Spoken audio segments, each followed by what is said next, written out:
Welcome back, guys, to another episode of A-Town Talk. This is episode number 15. Today I'm joined by my co-host, Booby. What's up, guys? What's up, man? And then we got two very special guests. These guys run Elevate El Paso. I'm sure you guys seen them all over your social media, popping up in those shorts. We got Mr. Caleb, and then we got Mr. James. So welcome, guys. Thanks for coming to the pod. Thanks for coming to our humble home, all the way over here in Anthony. The cool thing is, I've known Caleb for years. Oh, now. your life? Yeah, my whole life since I was a wee lad. But I just found out that, James, you lived in Anthony for a couple of years, right? Yes, sir. I lived out here back in, I want to say 2015. It was when I was going to NMSU. So it was just closer to school and then, far away from home because I'm from El Paso, but not too far away, right? Yeah.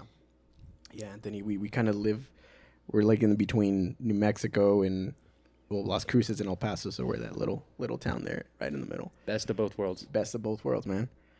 So thank you guys for joining the pod. We're excited. We've been talking about this for a while now, about doing this, and it finally happened. So we're here.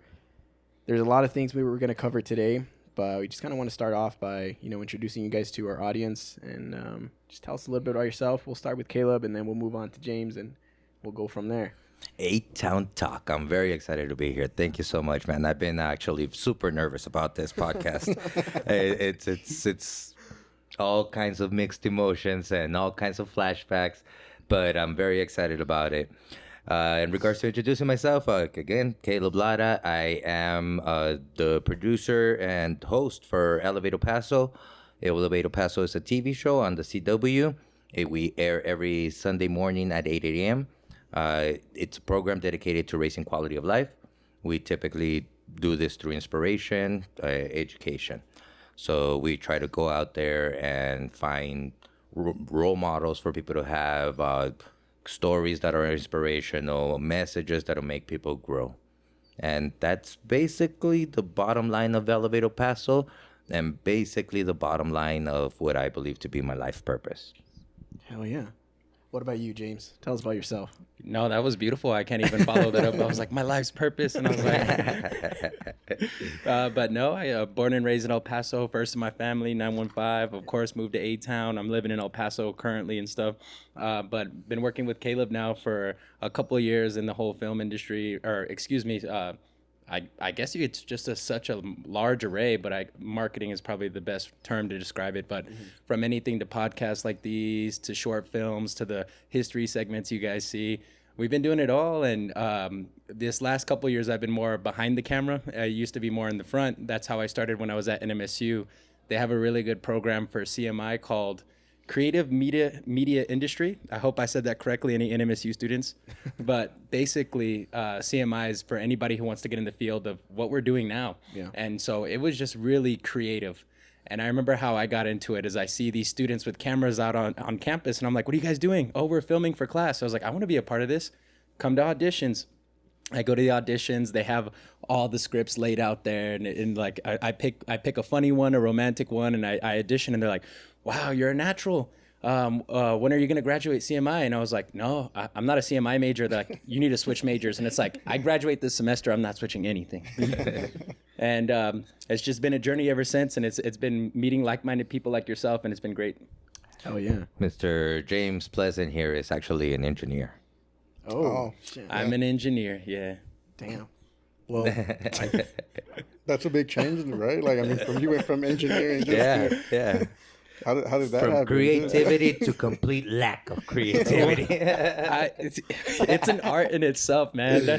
I do the Excel spreadsheets all the time, and they're just like, I'm like, no, it's an art. It's like I'm building my web. Like, I feel like I'm a spider. And he gets mad at me all the time. He's like, you're overcomplicating. And I'm like, no, this cell is linked to that cell, and we can't. If we skip this step, then the whole building. He's full of shit. He's overcomplicating. No, the whole building will fall apart if the foundation is not built properly. Yeah. Dude, he sits down. We're gonna do some Excel sheet, whatever it is for work. He's like, 2 minutes. 2 minutes and I'm done. 3 6-packs later in 3 hours. Oh man, what he doesn't tell you is like halfway. Okay, I'm done. Actually, I want it this way now. Oh man, wait, did you incorporate this? You never said that. Yes, I did. You weren't listening. It's like, oh my goodness. Okay. So, so are you doing like engineering is like your main job, and then you do this as a side? Correct. This is my passion, and like so, even though I've done engineering for these last 8 years now, I'm just gonna say, I've always had and. Everyone I've ever worked with has always known like, oh, what are you doing on the side? What's your side hustle? And I'm like, it's I do MMA fighting. I'll do the film. I'll do the marketing. I teach yoga. So it's just you're like I'm a people person, and engineers aren't really people persons. Sorry, engineers. And so you can't get everything out of that from the engineering. Where do you find the time to do all this shit? You just don't sleep. Yeah, that's true. That's true. Yeah, dude, because I work a full-time job. And we do this on the side. And I mean, I can imagine you doing engineering is probably way more time consuming than what I do. And yeah, there's days where I get home and I'm like, dude, I'm so fucking tired. I don't want to edit a video or, and I end up doing it, but it's like draining. But that's why I'll give you guys your props, because my draining is more kind of like step 1, step 2, step 3, the creative stuff is kind of like, okay, how do I make this like spark? How do I get their attention? Like, how is this going to be positioned the best way? How can I get the audience's attention? And I think that's a little more strenuous on the brain, in my opinion. Damn. So how did you guys met through Elevate El Paso? Like that's where the first time you met each other? No? You guys go way back? Yeah, we actually met through training, martial arts training. Oh, shit. Oh, okay. What kind of martial arts training were you guys doing? MMA, baby. MMA. Mm-hmm. Yeah. And we actually, at the gym we met, there's a bunch of sheriffs there too. Oh, really? Yeah. What gym do you guys go to, or what? Well, I'm wearing a cap right now. That's a Zia. I don't necessarily train there. It's a gym out in Las Cruces. Yeah. Just having a bad hair day. I don't want to, But no, right now I train. It's called the Yokai. That's what we call ourselves. But we're pretty much just a bunch of garage grinders. Okay. That's kind of how I got into it. I was in wrestling in high school, and a friend of mine was like, "Hey, I'm going to take you to do MMA practice in some guy's garage." And then I was like, okay.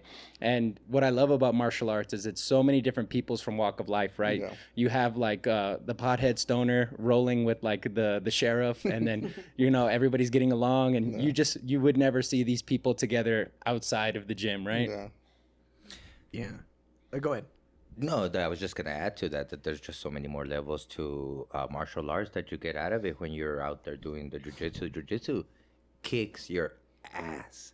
I mean, no matter how good you are, there's always somebody out there better than you, and it humbles you. And it's one of those experiences that, because you're constantly under pressure. I mean, you have no idea how many times I've just straight up told them, just get off of me, I can't take it anymore. and dude, it's a lot of pressure. So when you go out there in life and you have all these problems and you're able to handle that pressure better, it directly translates to real life. Yeah, no, Absolutely. definitely. I'm sorry. Go ahead, man. No, I was just gonna say, because I've done a little bit of jiu-jitsu myself, right?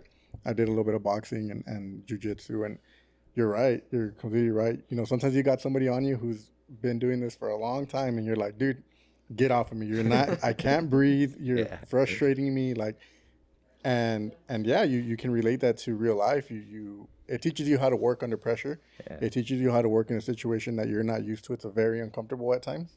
And just being comfortable in the uncomfortable is what it helps with, right? Absolutely. And that for me is like one of the biggest things, because I do like doing it as well, just because of my job. Very uncomfortable situations a lot of the times, but you get yourself in that mindset and you know how to deal with these things and kind of just how to think under that very uncomfortable position you're in, or how when something's very stressful. So I think, jiu-jitsu, it just applies to everything in life, really. Yeah. If you really, if you like doing that. That's awesome, though, man. I didn't know you guys were doing MMA or anything like that. That's awesome. No, he's really the main one on that, yeah. No, and just to add on to what you said, I really wish like a lot of people did martial arts, because it builds that discipline and that character and just that trust. When you're doing a sport, whether it be boxing or jiu-jitsu, and they're seconds away from breaking your arm, but you're like, tap, I submit. And then they let go. Not everyone has that mindset. There are some people out there that are just sharks, not good people, and you got to stay away. And it does humble you, because You always love whenever it's like the new white belt, the fresh person that comes in the gym and they think they're all tough, and then you get like the scrawniest little guy, me or whatever, and then like you bring them in there and then they beat them and really quickly and they feel defeated, right? And they're like, how's a little guy like you beating like a 200 something pound guy like me? And I'm like, okay, I've been doing this all my life and you just started, you know? Like, Yeah, there's that video of you guys know Mighty Mouse.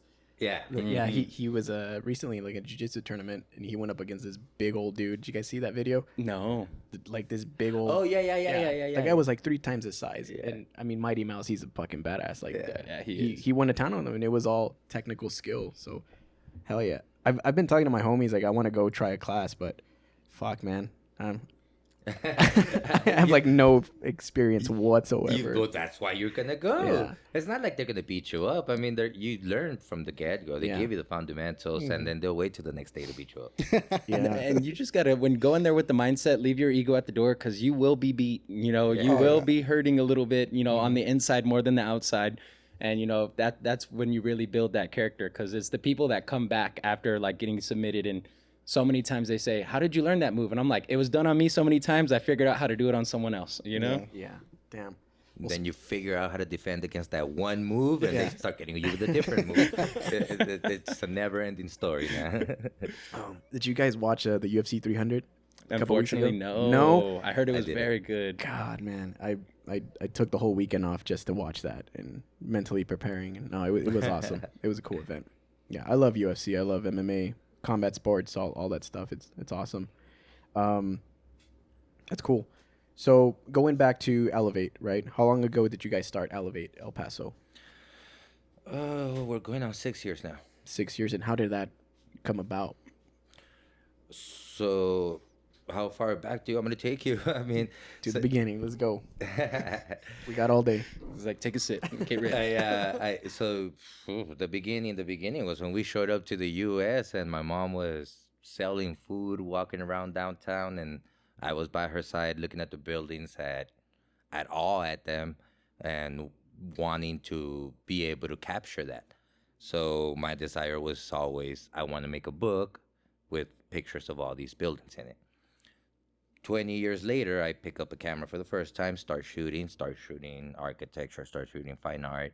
And in 2014, I believe, I got awarded Photographer of the Year award. I used to shoot for a bunch of magazines, and one of them turned into a TV show, a morning show. So they invited me to interview me about the award. I did a 5-minute little interview, so on and so forth, get off the stage, kind of linger around, and I hear the producer say, "Oh, make sure you guys are with us next week because Caleb's going to come back and talk about photography." And at that moment, I'm like, "Oh, I'm on TV." So that was in Channel 26. I did that for about a year. Televisa came and opened in town, and I went over to Televisa. I was the news anchor for actually all of Chihuahua and a good chunk of the Southwest. And then I became their political analyst. They had some issues with the government in Mexico. They were declared a monopoly. There was 14 stations shut down, including El Paso. So our contracts went out the door. And I was left with the option of going back to what I was doing, which was industrial work, or figuring out a way to get back on TV. So yeah, that was the major impulse. And like I mentioned earlier, I've always felt that my purpose in life was to teach. A purpose that I found right around the age that I was hanging out here, and we could talk about that later. But based on that, I wanted something that was not going to be, in a way, restrictive. You know, I had tried giving a message from a pulpit. I had tried many platforms, writing for magazines. By that point, I had been writing in magazines for a while too. But I wanted something where I could have a more direct audience. And so that's what translated the final impulse to going and starting the show.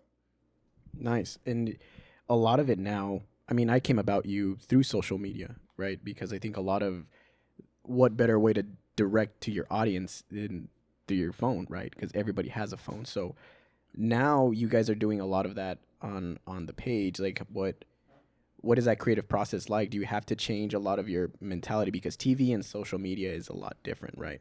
Yeah, 100%. TV, you gotta talk fast. You gotta present yourself. Give the platform. Give whatever platform you're on. Give whatever the subject is and the person you have. Social media, you gotta talk twice as fast. You can't really present yourself. You gotta first give the platform, then give the subject, then present. So it's way quicker. People's attention span is crap. Yeah. And Yeah.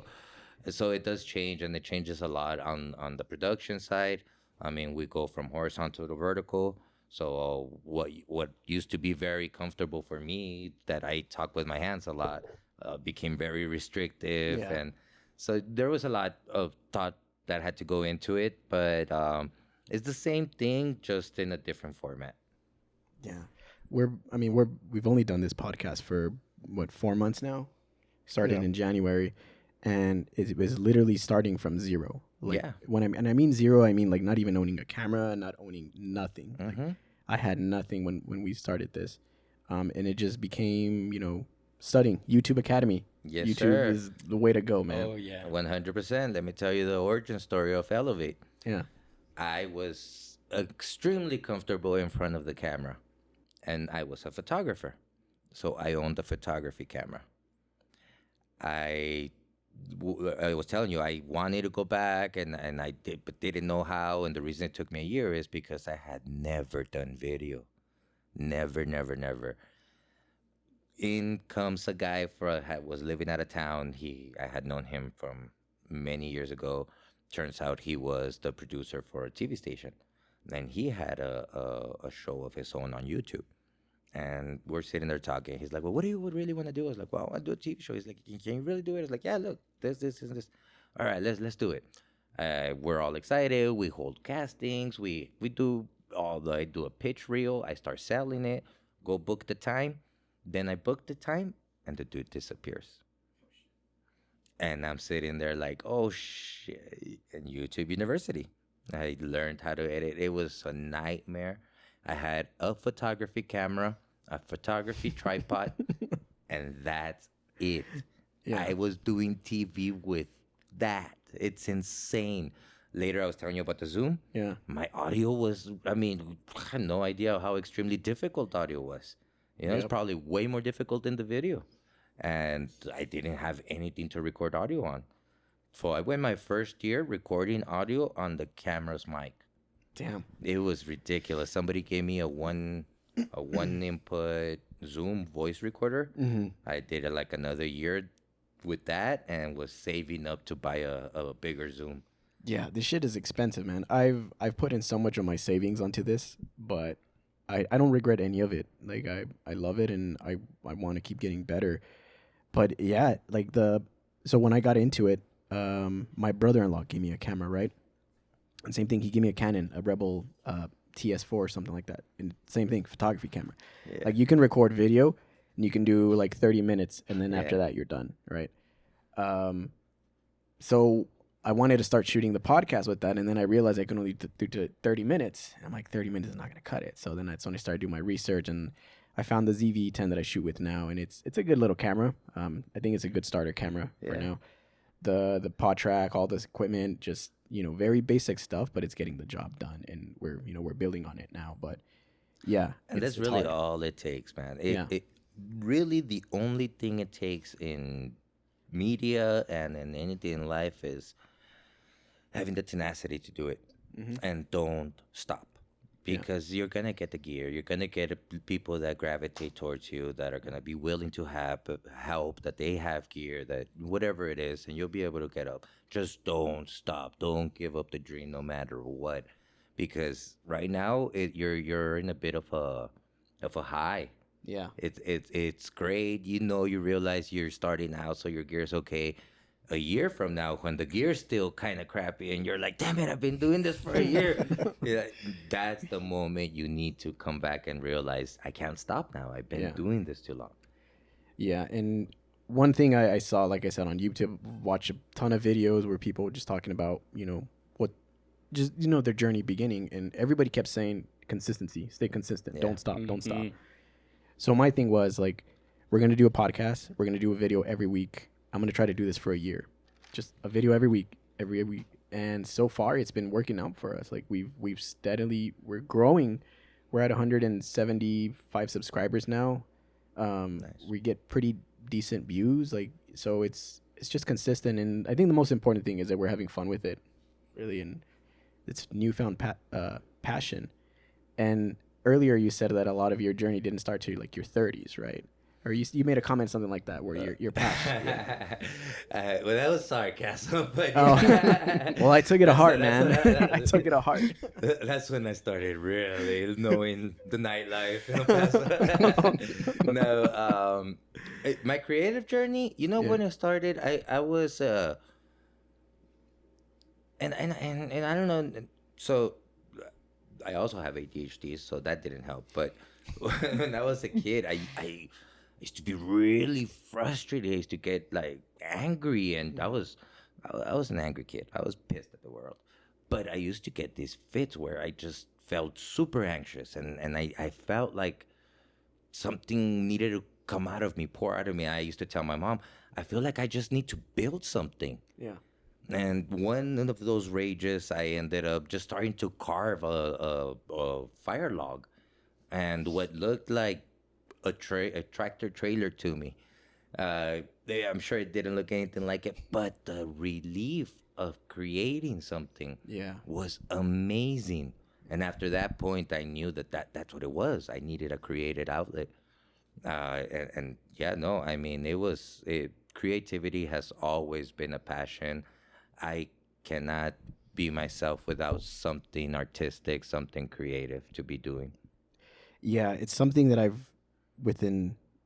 was saying the whole 30 thing because now I'm 30 and I feel like now I'm barely starting my creative journey, and I've just realized this within like the last year.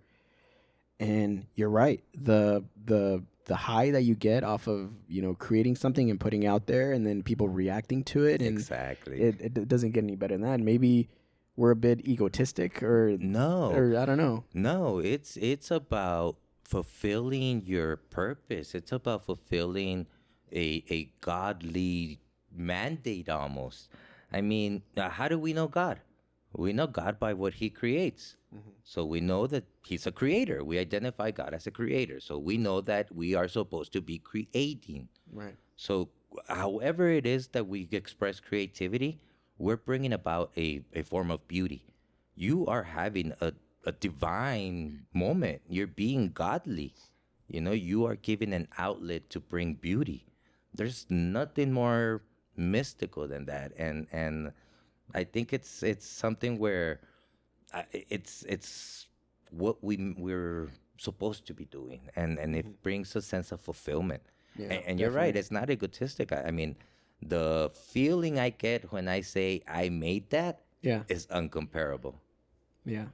Yeah, Very and, true. and it's crazy, right? Just going back on what Johnny was saying, where he feels like, we hit that 30 mark, and he's finding that creativity, right? It's been the same, right? This year we started this as soon as the year hit, right? January, and from January till now, it's just been like, it's been so fulfilling for me too, right? We see everything growing, we see what we're putting out, and just watching it, and it's I feel like for me personally, it's helping me. It's like an outlet for me. It's somewhere where I can come and just show who I am, express myself, Yeah. and kind of let the world see that. Yeah. Or whoever's watching, right? All our 200 subscribers, but it's amazing, man, because it's really put me on this journey where it like I'm trying to do so many different things in my personal life. And I feel like this was that thing that kind of just, catapulted me to that. Yeah. And now it's like everything else is just falling into place. And it's been amazing, man. It's been a great journey so far. It's been only 4 months, obviously, right? But Yeah. it's been fun just watching what we're doing, and bringing people like you on here who have, their story to tell and things like that. It's amazing. And I think we're going on the right path. And I think, like you said, consistency, right? Being Yeah. consistent, bringing everything out, and you know, we do once a week. Yeah, we work. I work. You know, we come home and we're tired and we're like, ah, shit, today's my day off, and I'm like, I've been working, you know, nonstop, and I'm like, no, we got to do this, and I love it. At the end of the day, I'm like, I love it. I come on here and it just feels amazing to be on here. And it takes courage. It really takes courage to put yourself out there. Because, I mean, it's 200 now, but give it time and you will be shocked at how many people recognize you out there. You out of nowhere, people will come up to you and, hey, you're the guy from the podcast. Yeah, You know, but then you're going to start getting haters. And that's we've talked about that. Yeah. that's the first measure Yeah. of success. Mm-hmm.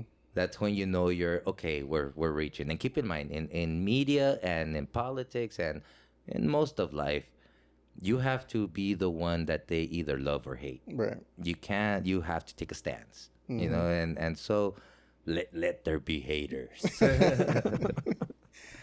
Yeah. So what is your guys's, you know, you guys are working on Elevate right now. Where do you guys plan on taking Elevate within the next couple of years?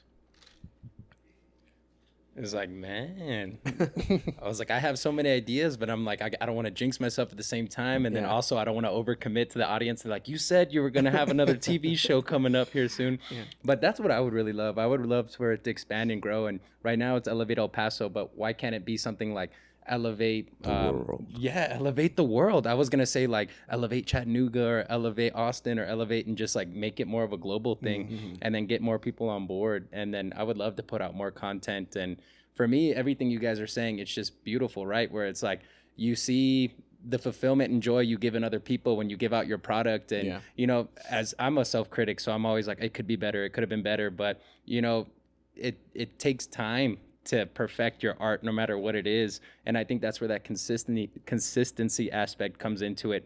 And then just it is warming to me. I love when I see that other people are enjoying the content we put out. Do you guys ever feel competitive, like against? All the time. So let me tell you my story. Explain in competitive where. Well, in the sense where, okay, so now that we've done this, like one of the first things I did when I started the podcast, I started researching all the podcasts in this area. Like started looking up, I'm trying to find what everybody's doing, you know, not necessarily to copy or anything like that. I just want to see what's out there, right? What's my niche? Yeah. So now that I've been doing this, I see other shows and stuff like that. And I'm like, oh, man, I really like what they do. And like, I'm like, oh, I think we can do something better than that. But it's just, I feel like this competitive nature now, but at the same time, I do want to reach out to those people and collaborate with them because I've learned that, and we talked about this in another episode, that's the best way to grow, really, to collaborate. 100%. Yeah, no, there's no doubt. And that same feeling you just described and probably are the only one with the courage to describe is across the board with all agencies, with all media people. Everybody loves everybody else's work and everybody just has this little competitiveness. And I mean, but El Paso's actually not horrible about that. We're pretty good about helping each other. It is a town where it is very easy to reach out to anyone. Whatever the biggest fish in El Paso is, reach out. You'll get a hold of them. And you're connected to that person some way or another, right? Everybody knows each other. By third party, exactly. And so, yeah, no, there is definitely that competitiveness, but I think that competitiveness is good as a drive, and quality control. And just don't let it stop you. As long as competitiveness doesn't turn into envy, it's healthy. Yeah, that's true. You know, you mentioned you started off as a photographer. That's something that I've been recently starting to dabble in. So I'm gonna probably pick your brain a little bit about that. Let's do this. My passion. Do you still practice photography? Yeah. Yeah, I'll die a photographer. Yeah. I think I'll be a photographer above a TV guy. Nice. Yeah, I didn't really know much about it either, like until I kind of just started fucking around with the camera. And I recently did like my first photo shoot with one of my friends. I went to go do graduation pictures. Yeah. And once I finished, I was like, holy shit, like this is a whole nother thing. Like, Yeah. And it's just something that now it's like I want to keep doing that too. Like I feel like I've unlocked another part of me. What are some tips and advice you would give to an up and coming photographer? Shoot your heart out. Shoot. everything and anything. If you're shooting people, some practical advice: get close, get closer, get even closer. Look for lines, look for curves, look for circles, look for contrasting colors. Learn your color wheel. Notice their color, their skin tone, and look for the opposite color of in the wheel. Look for the opposite color to put behind them, so that we stand out. Learn to edit. I hated this. I hated Photoshop. I used to say, I'm a photographer, not a graphic designer. Learn to edit. Learn to edit and shoot with editing in mind. So that may mean that you're shooting underexposed a couple of stops, and Yeah. or that may mean that you're shooting with the shutter a little faster than usual, or whatever it is. Uh, See who you look up to, and practice their work, and until you start to tweak it and find your own style. What else for photography? Invest in lenses more than in your camera. Yeah. Yeah. I hear that. Yeah, and save to get the best. Then instead of getting the most affordable, don't get two, get one. And don't stop shooting. It more than anything, you need to learn how to see as a photographer. So when you see people walking around with the fingers out like that in a frame, learn to see that.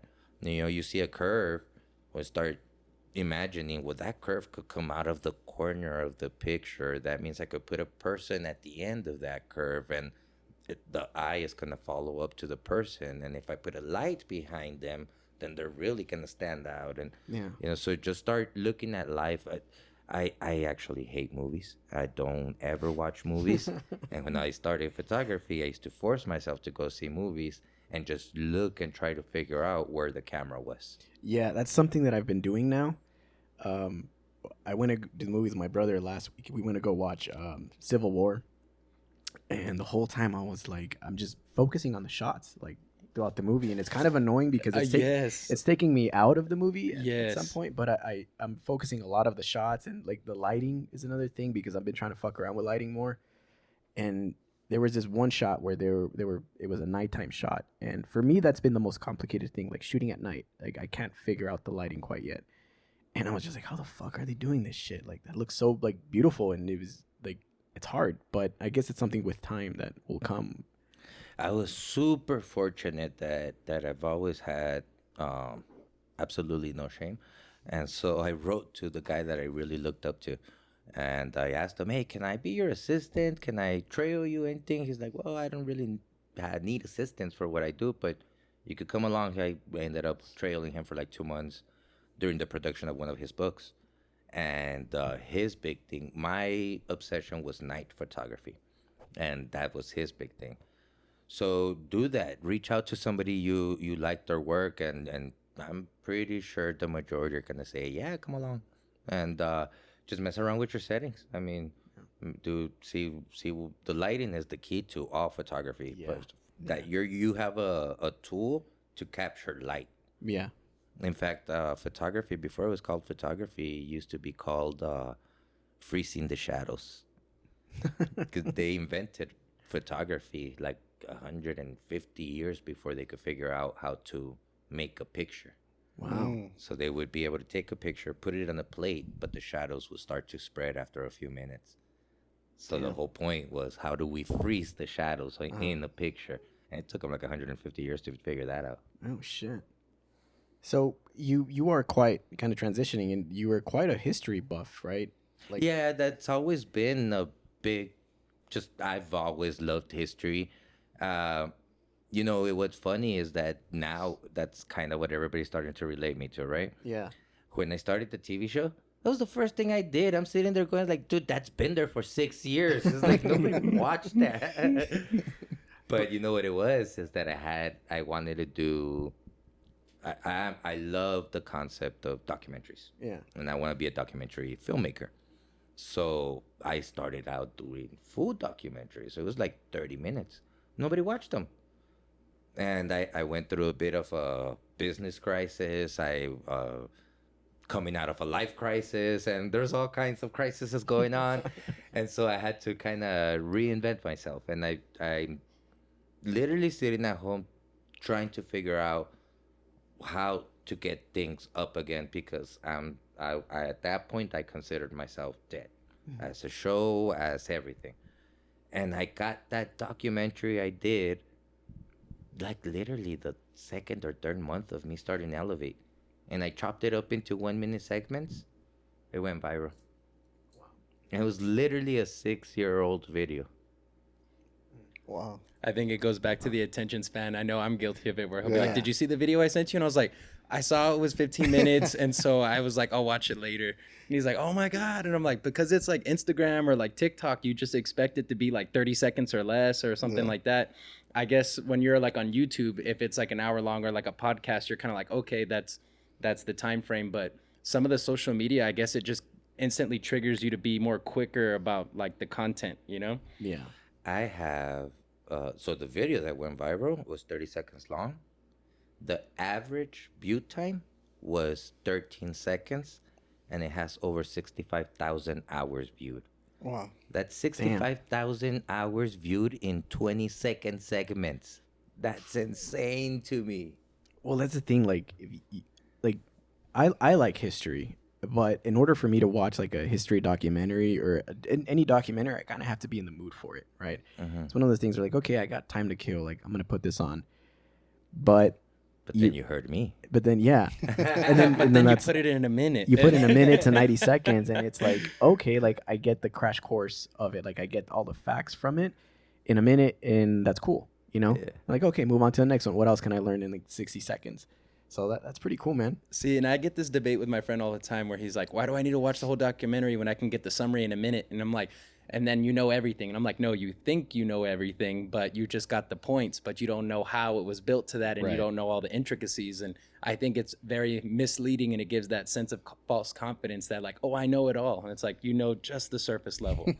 Keep in mind, I'm not a historian. I'm more of an entertainer. I'm more of a storyteller.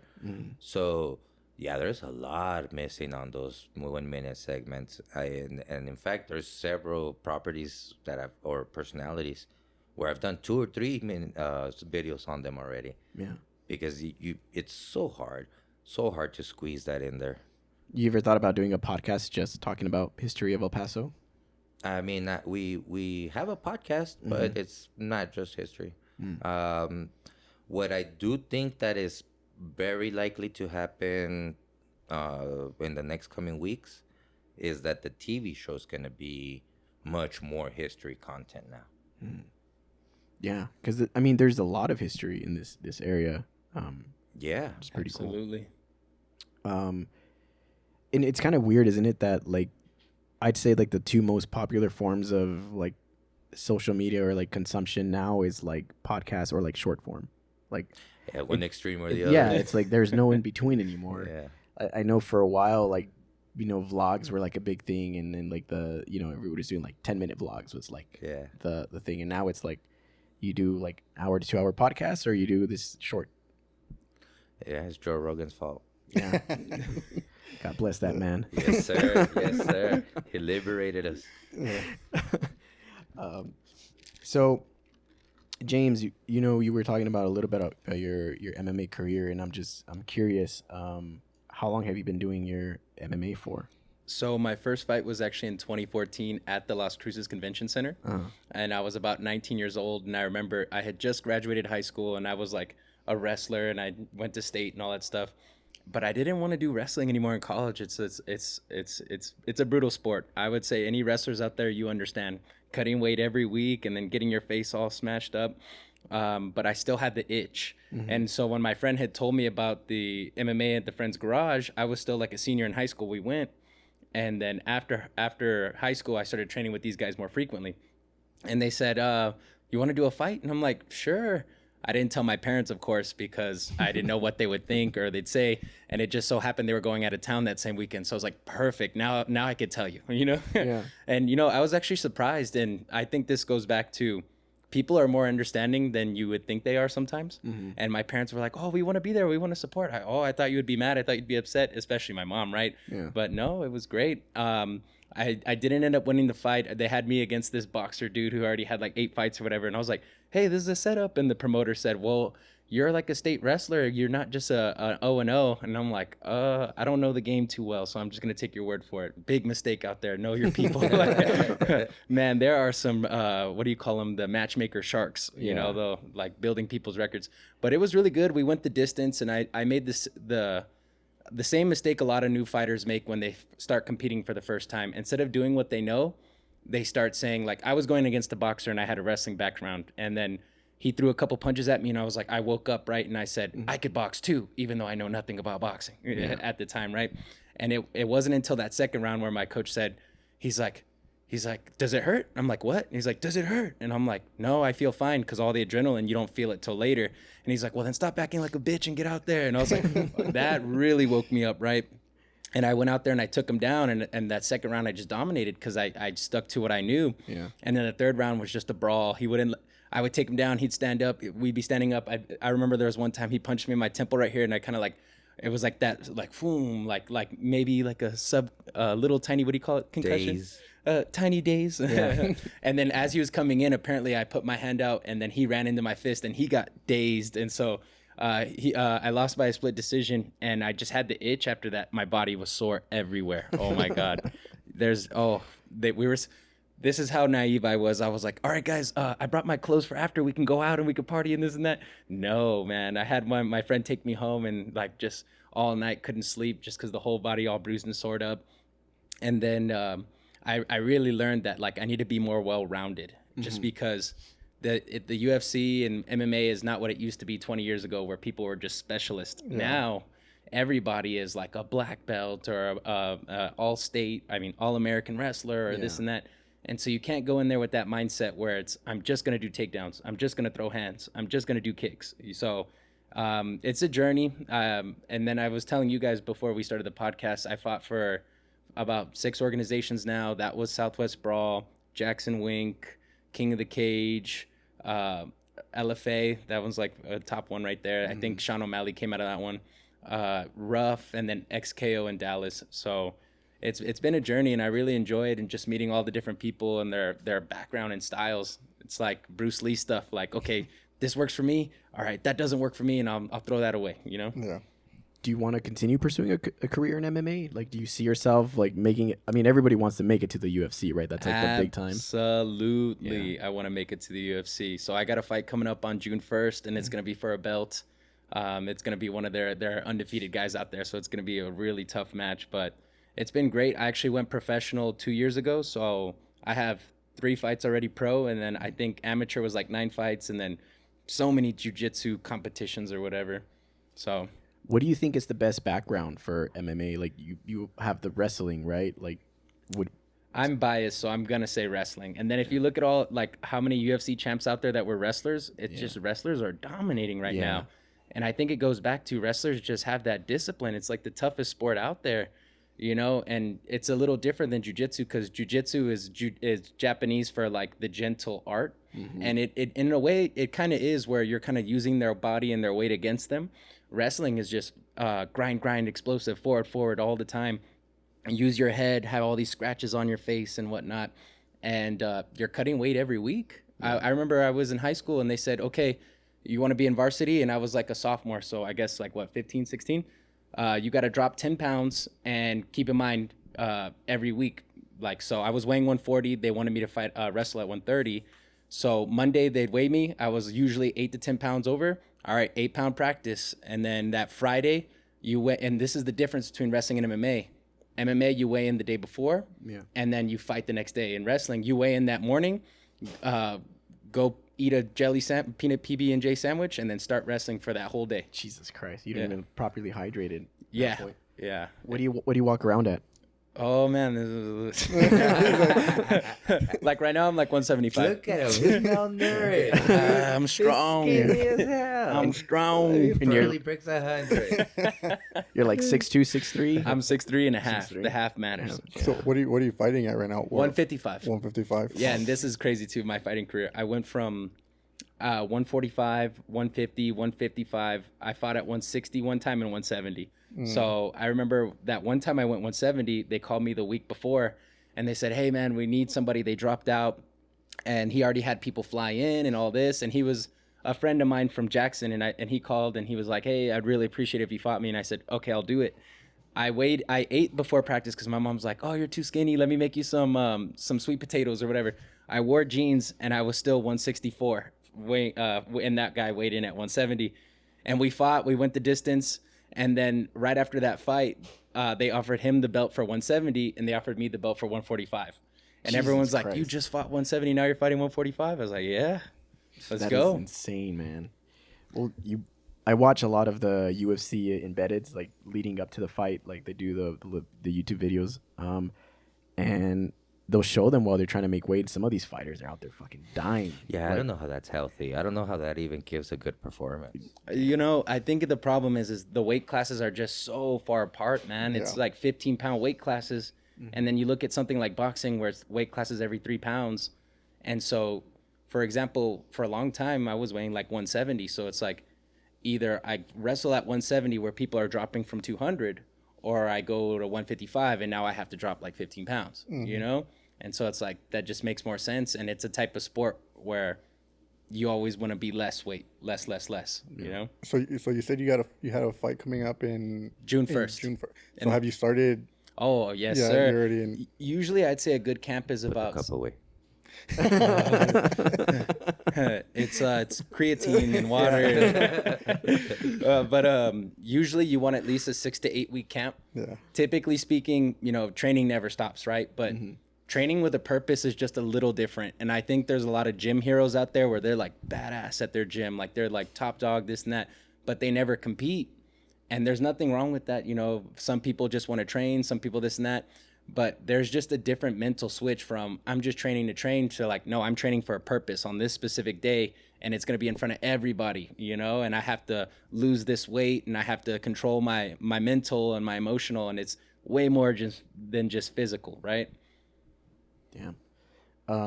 And you said this one's for a title, right? Yes, this one's for a title, so it's going to be 5 rounds at 5 minutes instead of 3 rounds at 5 minutes. So Those are long 5 minutes. that cardio has to be up. Yeah, those you are know? long 5 minutes, especially 5 rounds. That's 25 minutes, dude. Those are the longest probably minutes of your life. Yeah. See, I grew up doing boxing. I give props to the boxers, dude. It's like 12 rounds of 5 minutes, or what is it? I'm like, it's that's ridiculous. It's 12 3-minute rounds, right? But I did amateur growing up, and so I know the weight cut. You know, doing all that. I had been doing the weight cut for a long time. I remember when I was, you know, like the last fight I had, I was 18, I think, and I think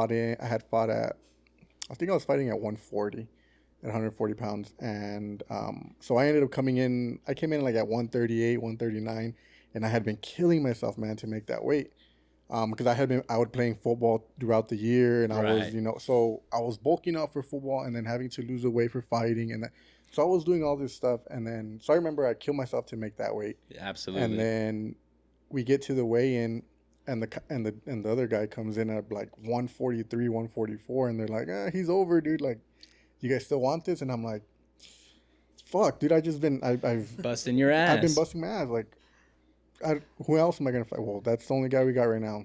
I was like, all right. Did you make him at least try to cut it that day to like burn him out a little bit? No, they ended up. So we ended up taking it like that. He was about 3 or 4 pounds overweight. And I had seen him at the weigh-in, and I was like, well, he doesn't look very big, right? So come fight night, I see him, and I'm like, He gained like fuck. 10, 15 pounds probably. I'm like, he's big as fuck, dude. I'm like, he's just a big dude. So fight, you know, we started the fight, and I could just feel his strength as we're starting to fight. Immediately, he was just like being able to push me back into the ropes. I was hitting him, but I couldn't really get him off of me, and I was just like, oh shit. Well, I ended up getting knocked out that fight. Yeah, he ends up knocking me out like in the second round, I think. And I was just like, I was so pissed. I was telling him that I think we did a podcast on it. From the moment that I got knocked out till I think it was like, I kind of remember parts because I went to the hospital and I kind of remember parts there, and then I ended up going home. That it was like a span of like 5 hours that I don't remember. Concussion. Like, Right. Yeah. where I was just like out of it. And it was a lot of it was that weight that I was cutting, right? Because I worked so hard to cut it, and I knew I wasn't supposed to be making that weight anymore. But I was like, no, I think I'll be fine. And I struggled so much that I just dehydrated myself. I think, dude, I didn't eat for like, it was like a couple of days, and very minimal water, like sipping on water or ice. And yeah, when I ended up getting hit, I guess it just, it was that whole weight cut that just kind of destroyed me. And I had been talking about it recently where I kind of wanted to do a professional fight. I never fought professionally. I'm 31 now though, and I'm like, how hard would that be? Harder than you think. So I think I'm gonna end up trying to do it just because I want to get it onto the podcast, trying to get some views. Yeah, just let me record the knockout. Anything for views. Let's see if we can get Mike Tyson.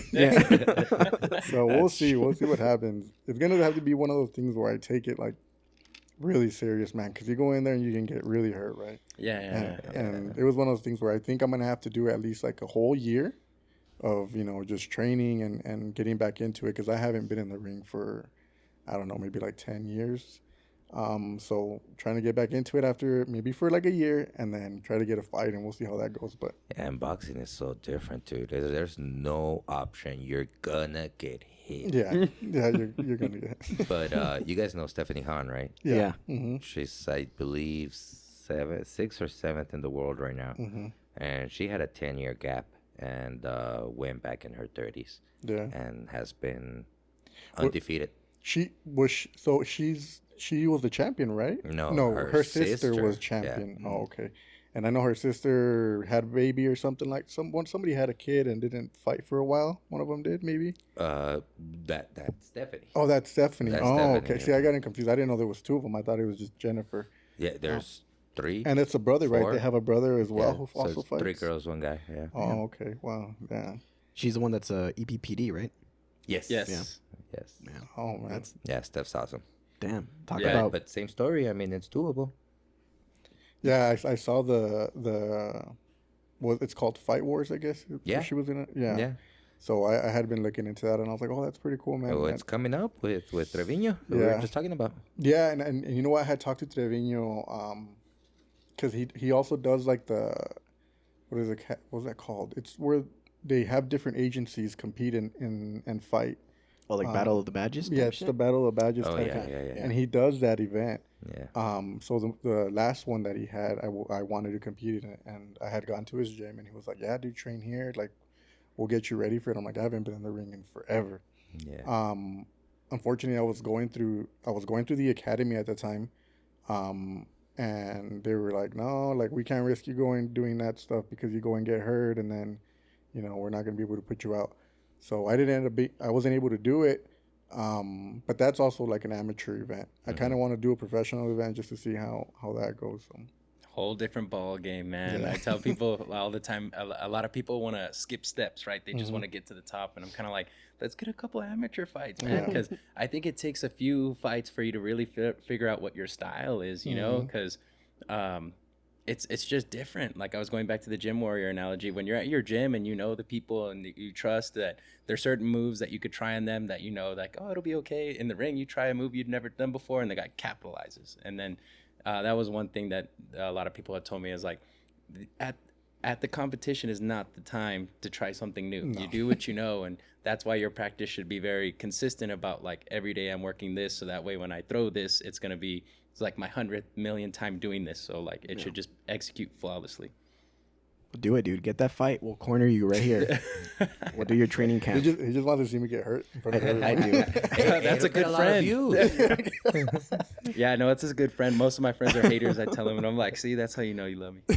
Do it, dude. Do it for the pod, man. Right. He used to be my bully in middle school, so I kind of want to see him.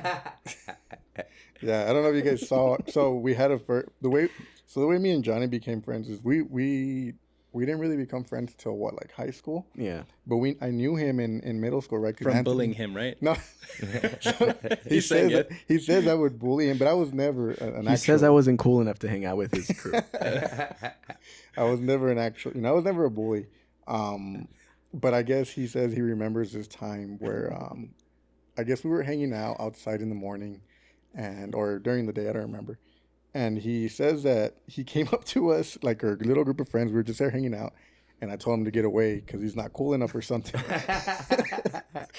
Like, dude, that never happened, dude. You probably turned away so many people. You're like, I don't remember. And then he's like, I remember. I was the one. Yeah, this whole podcast has just been to like get to know him and then like mess with him psychologically, like the ultimate revenge. But yeah, now we became good friends, and I think it's gotten better over the years. Especially now that we're doing this, like we see each other. We see each other just really when we shoot. So like every like 2 weeks or so. Mm-hmm. And yeah, it's been good time. It definitely helps having somebody to be like your partner in crime type of. Well, you can't say crime because you're a cop. Partner in your civil duty. Yeah, there you go. But yeah, I'm sure you guys. I see that dynamic with you guys also. But that's pretty cool. The other thing I wanted to talk to you about. So the last time we had Glockpack on here, we briefly talked about like the whole stone masonry thing, and I know you've been doing that for a while, or you've been part of it for a while, and I really don't know much about it, so I kind of wanted to pick your brain and just kind of fill us in a little bit of what it is. Sounds like a whiskey break. Yeah, you guys need a refill? We can do a refill. Yeah, all right, let's do a refill. So we had a quick potty break, quick refill. Masonry. So let's talk about masonry. Let's talk about So masonry. I'll tell you what I know, and I said this on the last episode. All I know is that one Simpsons episode. We do. Yeah, where Homer ends up being like, what does he have, like a birthmark Stonecutters. Yeah, it makes him look like he ends up being the leader, and then they hate Homer being the leader, so they make another. Yeah, so that's all I know, man. Yeah, So. that you know most of it. That's all it is. All right, cool. Next subject. You want to know about masonry itself? Yeah, what it is? Yeah. All right, so it's a system of morality veiled in the allegory meant to take good men and make them better. We have a series of these psychodramas you go through that are meant to impart a teaching on you so that you could be a better man. Okay.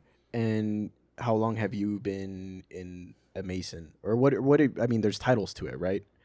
There's so many titles in masonry. Yeah. It's crazy, but the biggest title of them is being a master mason. Okay. And I've been a master mason for 19 years. Damn. Yeah. Wild story. So Yeah. what got you into it? Like, how did you hear about it? Did you get recruited? Like, one day they just picked you up in the street and like, this guy. This guy has Right they saw the mark and they Yeah. said Yeah. no. So masonry is actually not allowed to recruit. Mm-hmm. It has to be one of those things that comes from your own free will and desire. How I got into it is super interesting, and just because it's you, Bobby, I'll tell you the story. That's another story. We'll get to it right now. I've never said this publicly, actually. I started researching and looking into kind of like esoteric knowledge and occult very young, like 12, 13 years. And every time throughout the years I would read about it, there's always this group that came up. So I always had an intrigue. But as you know, and as all of us here, we grew up Christian. So I had this restraint within me, thinking that I'm going to lose my God, or I'm going to upset God if I do this. You know, I grew up in Hispanic Protestant church where everything and anything that's not Christian is of the devil, worldly, Right. Yeah. and Some water boy shit. yeah, and especially masonry, that is an all-out heresy. So there was always that. When I was 19, After a whole other series of things that had happened, I was at a point in my life where I was a director for modeling agencies, and they sent me out to live in San Diego to open another agency out there. And in the apartment that they gave me, I had five immediate neighbors that were all Masons. And it's one of those things where it's like, man, it's crazy.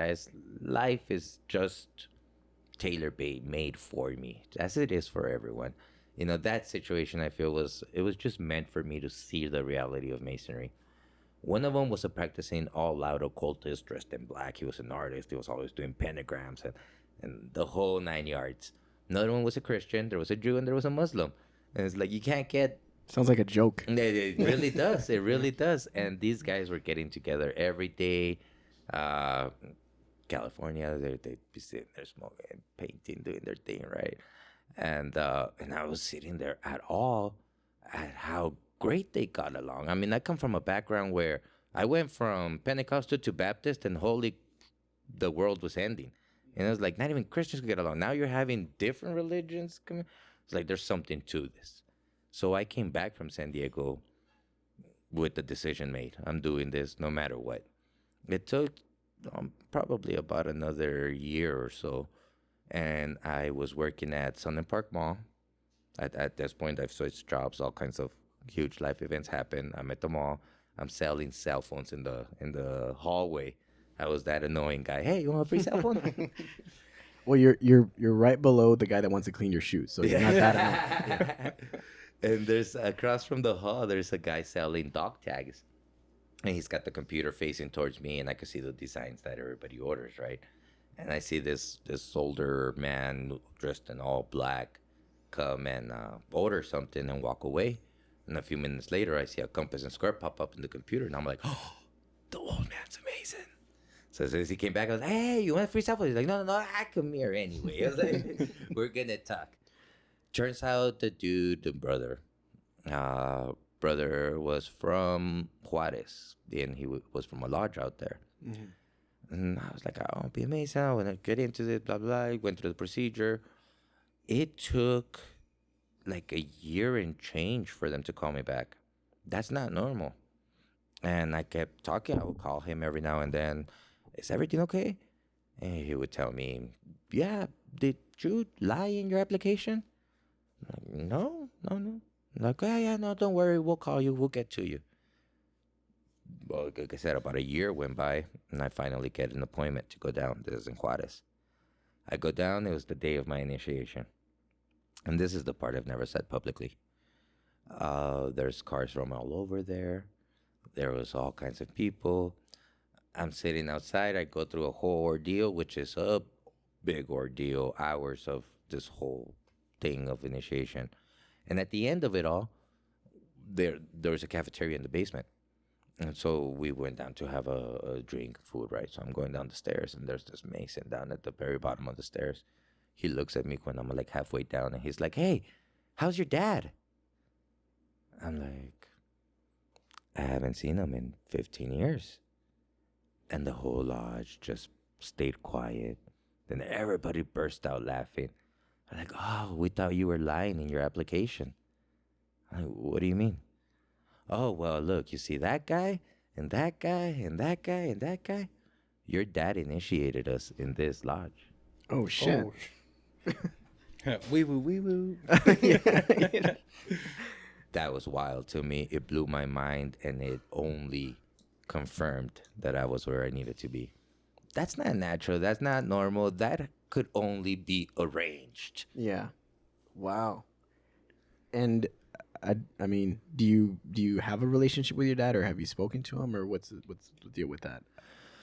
So, no, the guy passed away.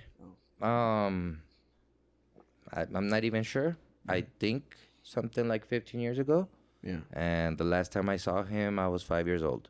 Damn. Wow. I saw him once in my teenage years. He passed by in front of me, and I wasn't sure that it was him, so I didn't say anything until I got to the car, and my mom was freaking out. I was talking to my aunt about, did you see him? And I was like, damn, that was him. I should have stopped him. Wow. I regretted not stopping him for years.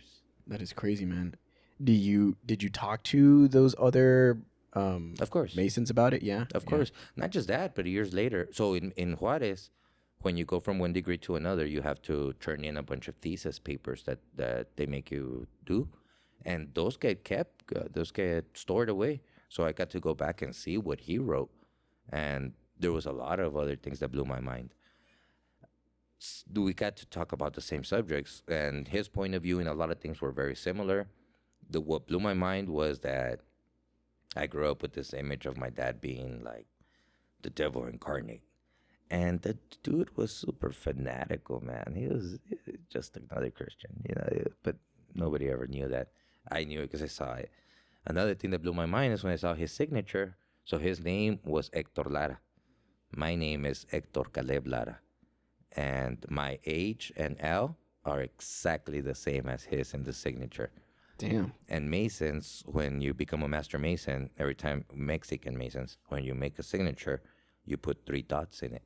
And we put them in the exact same place. That is crazy. Wow. And you've never told anybody about that? Well, like publicly? Yeah. Not publicly, no. It's always been very personal, and I try not to go too much into the woo-woo because nobody ever believes it anyway. It's only good for you anyway. Yeah. So I've never really said it in public. I've told some of the brothers before. Yeah. It's a story that you share with. I try to share with a lot of the guys that just get initiated, because there's something very unique about the people that become Masons. It's like you were meant to be. There's something within you. No matter what, you're going to be a Mason, and it draws you to it. And so when everybody feels this way, so when I tell them the story, it just reconfirms that, there's something to it. That is insane, man. I saw you posted, you recently also, you hit a level, right? I'm sorry if I don't know. I became Master. Master Mason. Okay, yes. Sorry. Like I said, I know shit about this dude. What was that journey for you? Like, no, just hearing his story, it's like very, very similar and whatnot. Just, I'm a preacher's kid. My dad was a pastor, so my whole life was like church and then spirituality and God and whatnot. And I don't know, I was always delving a little deeper than the average bear about certain topics and things and whatnot. And I always kind of felt like, man, a little bit of an outcast sometimes. And then I remember when I met him, actually, so you know how we talked the story about we met doing martial arts. Well, he had already had Elevate going at that time. And I just became a yoga instructor, like certified. And he said, hey, we negotiated about doing like a yoga segment on his show. And I was like, oh, okay, cool. So I come over to his house. We do the yoga segment, and I see he has all these books. And my whole life, I've been looking into like esoteric meanings of things, because I'm always the type like, this was the story, but what's the deeper meaning? Like, what is really, like, what's really going on? What was going on in that time period? The cultural differences about, the changes in language and how we interpret it now from how it was interpreted back then. I was always thinking a little differently. And then I saw he has all these books, and I'm like, you're into the esoteric? And he's like, yeah. You're into the occult? And he's like, yeah. And then, of course, and then I see he's a Mason. Like, you're a Mason? Yeah. And then, of course, I asked the question. I was like, how does one become? And you're like, shh. And then it just went from there, just kind of just introducing me to some brothers and whatnot, showing me around, kind of seeing if it was something that I was really going to be interested in. And sure enough, I dived deep in. And then now, up until recently, becoming a master. And so, my experience is still pretty elementary. I couldn't really speak about much, but so far it's been great. And then there was actually another brother that I met recently who also got raised to a master the same time period as me. And so we introduced ourselves, and man, we were up talking like all night and stuff, like hour-long conversation. And it's funny how we all, even though we're all from different backgrounds and it seems like we've walked similar journeys to get to where we are. Yeah, and to be exact, he didn't say, you're into the esoteric stuff. Like, you'll get to know James. James is a big kid. He was like, his eyes lit up. He stays still. He's like, you're into magic? I'm like, yeah? With a K? Magic with a K? I'm like, yeah? Oh my God, you gotta teach me. We forgot about yoga from that point on. I still teach yoga. But no, it was that day. Oh, yeah, that day. It's funny, though, because I remember in high school, I had this history teacher where she'd always teach history, and she'd be like, okay, James, I see the look on your face. What's the woo-woo behind the scenes story? And I'm like, okay, so you know how we learned about Abraham Lincoln? Well, allegedly, like, So that's the other thing. for those who don't know, they're saying magic with a K. It's different than magic than you see like a birthday Pulling party. a bunny out of your Yeah, head. yeah.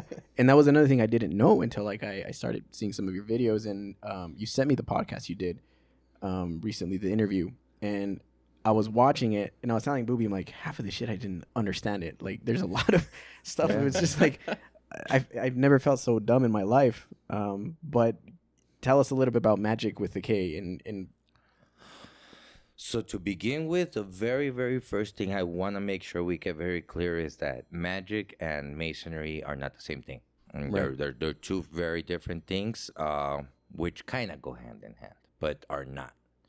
And so yeah. That being said, and putting mason, we could go back to masonry right now if you yeah, want. yeah, But magic is a it's a system for you to get to a point of oneness with God. And the way you do this is through an understanding of the reality behind reality. There's many definitions out there. There's another definition that says magic is the other way. So we grew up in a system where restriction was the way. You are to be set apart. That's what the whole holy thing comes in, right? And magic is a system where you're set apart in traditional mainstream religions. You're setting apart to have a connection to God. In magic, you're immersing yourself to fulfill God's. So it's more about an acknowledgement that God is experiencing himself through us. And so that leads us to conclude that we already made the point that he's a creator. So now we're making the point that he's experiencing himself through us. That would only be, the logical progression is that there is a purpose to us. So there's a very specific reason that we are created. That in magic is called your true will with a capital W. So the point of it is to live your highest purpose. Be the best at whatever you're supposed to be the best at. And in that, you will find fulfillment. And in that, you would do God's will for you. Because now God gets to experience himself the way he meant to experience himself through you.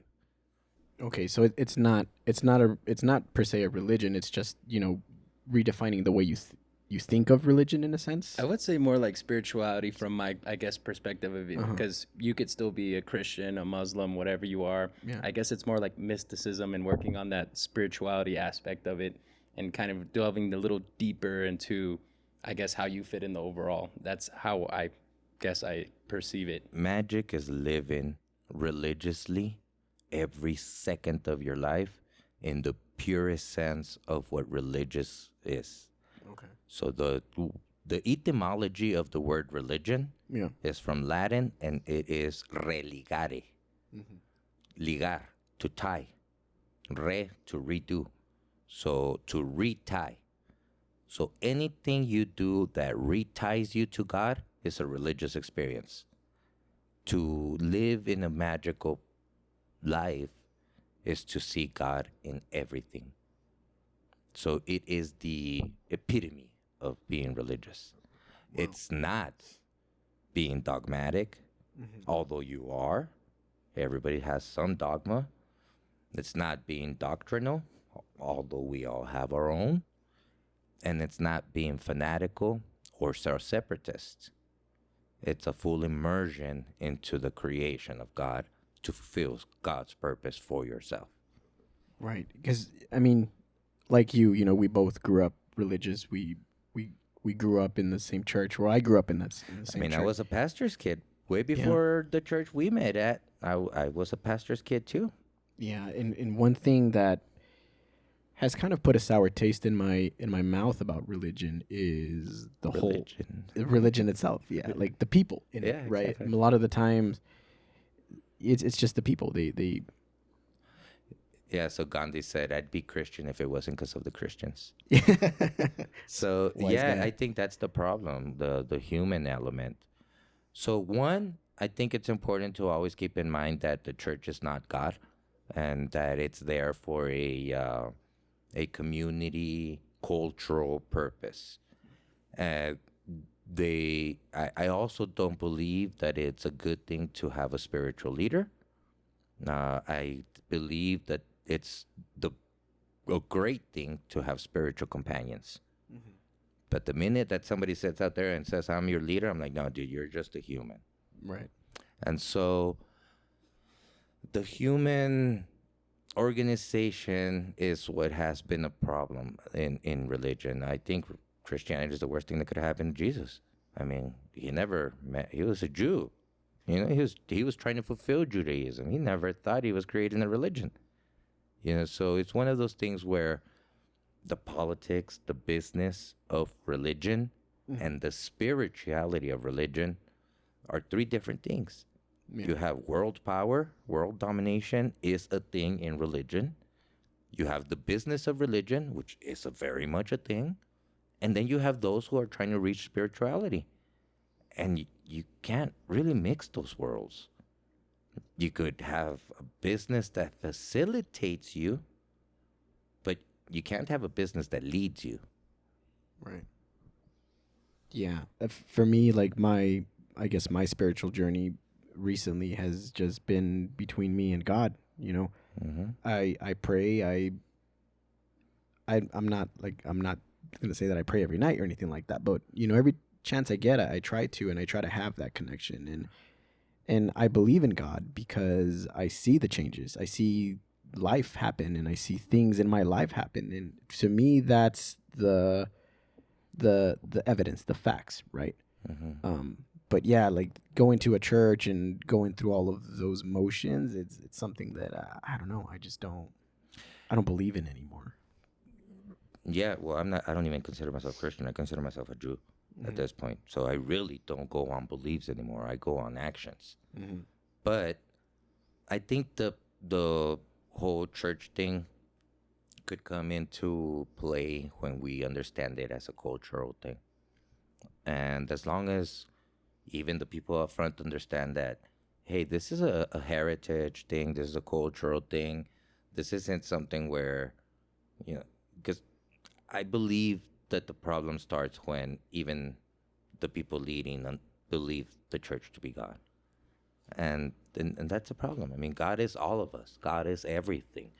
I am a bit of a pantheist. So, yeah, it's everywhere, it's everything. Yeah. Wow. I do believe there's a purpose. Yeah. And here's something interesting. If you get the average wealth, the average health, and the average divorce rate of those within a religion and those without, those with a religion are doing better. So there is a purpose to it. And as long as we are identifying that there's a healthy cultural, societal effect on it, then yeah, I'll support it.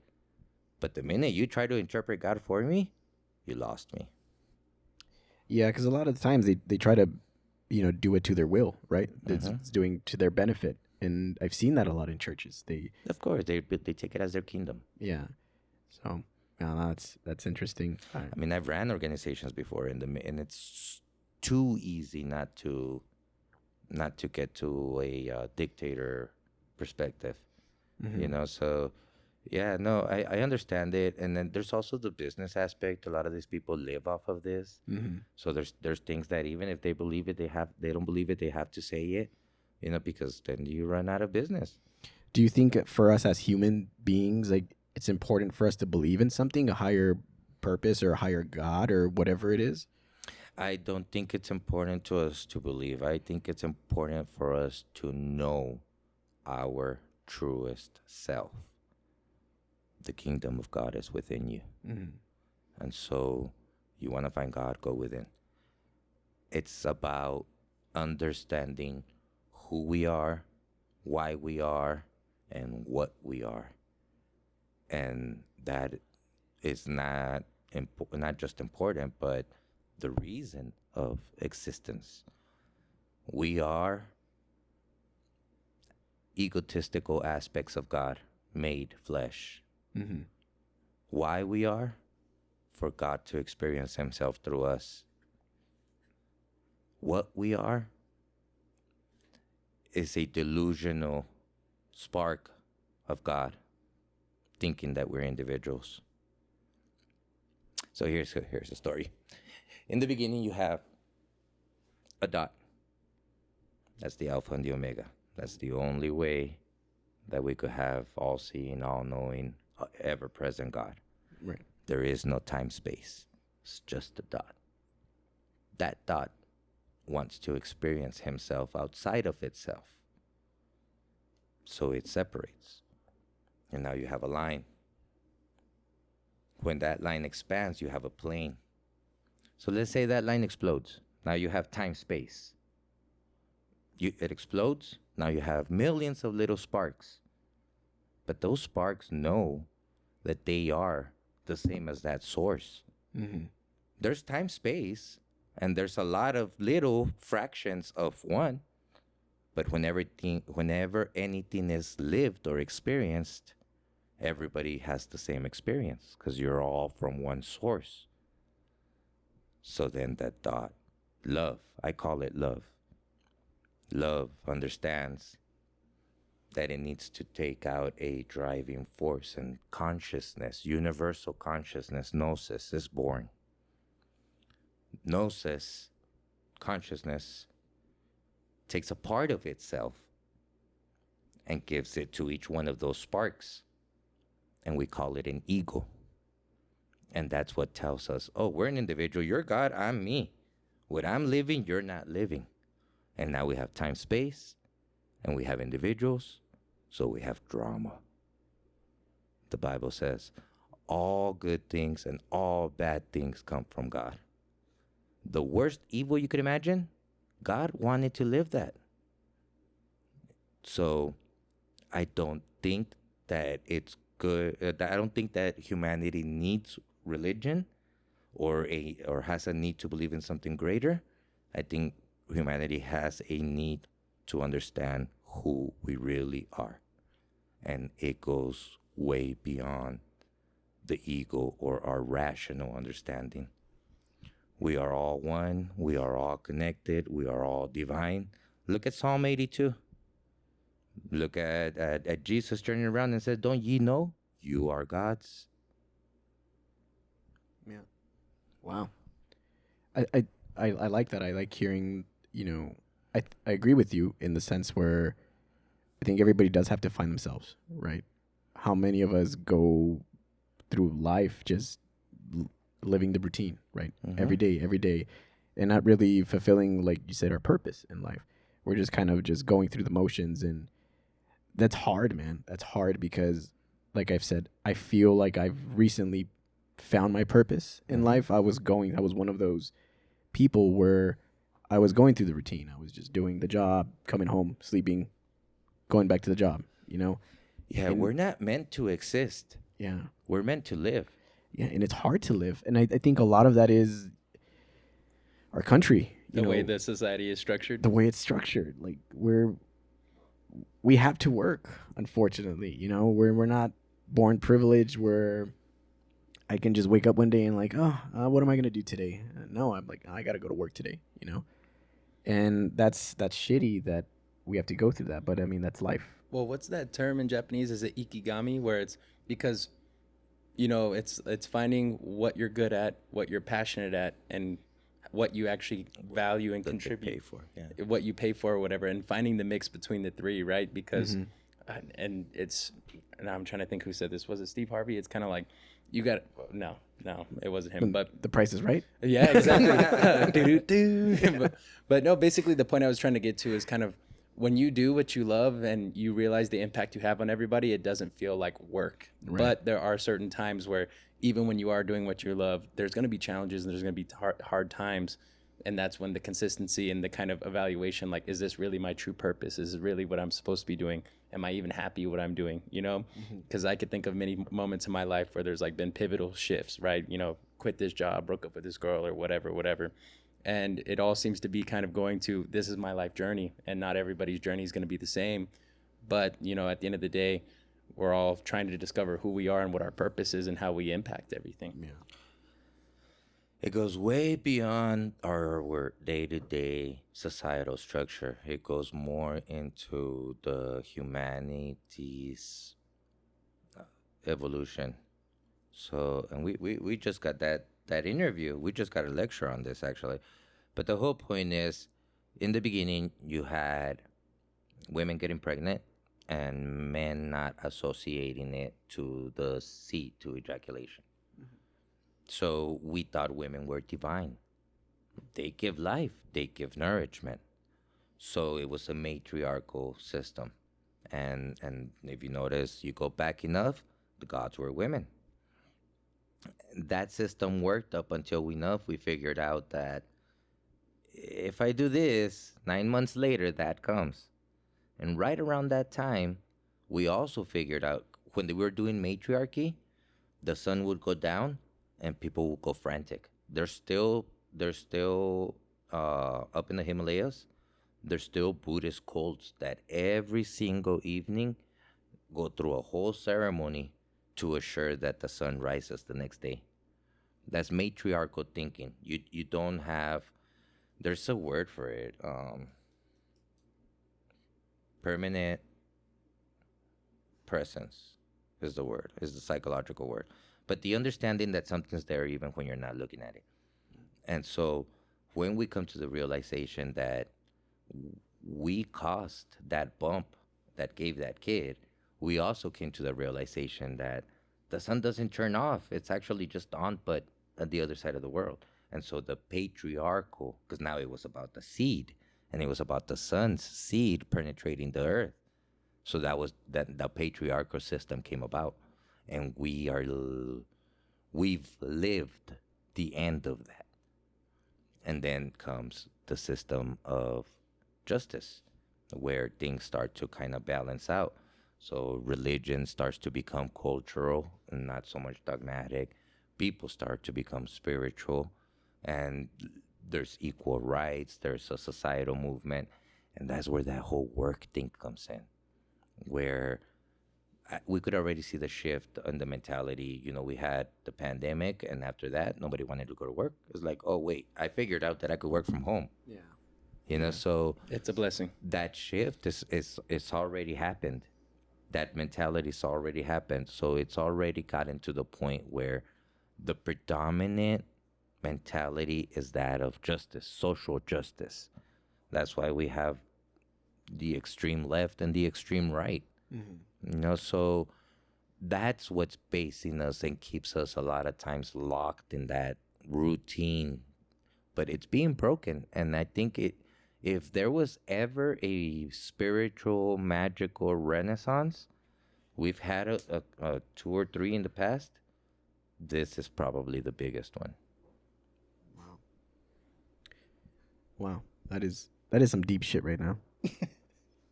Yeah. So I'm sitting here and I'm listening to you guys, and I'm just trying to process, dude, because it's like you're going through all of it, and I'm just like, fuck, like where you're just mind blown, right? And you kind of take it all in. But I mean, it's great to, you know, listen to someone, you know, talk about this stuff, and just hearing you, man, I'm like in awe. It's amazing. I love being, You know what? And I'm really I'm an ignorant fool. I'm a forever fool. I'm an eternal apprentice.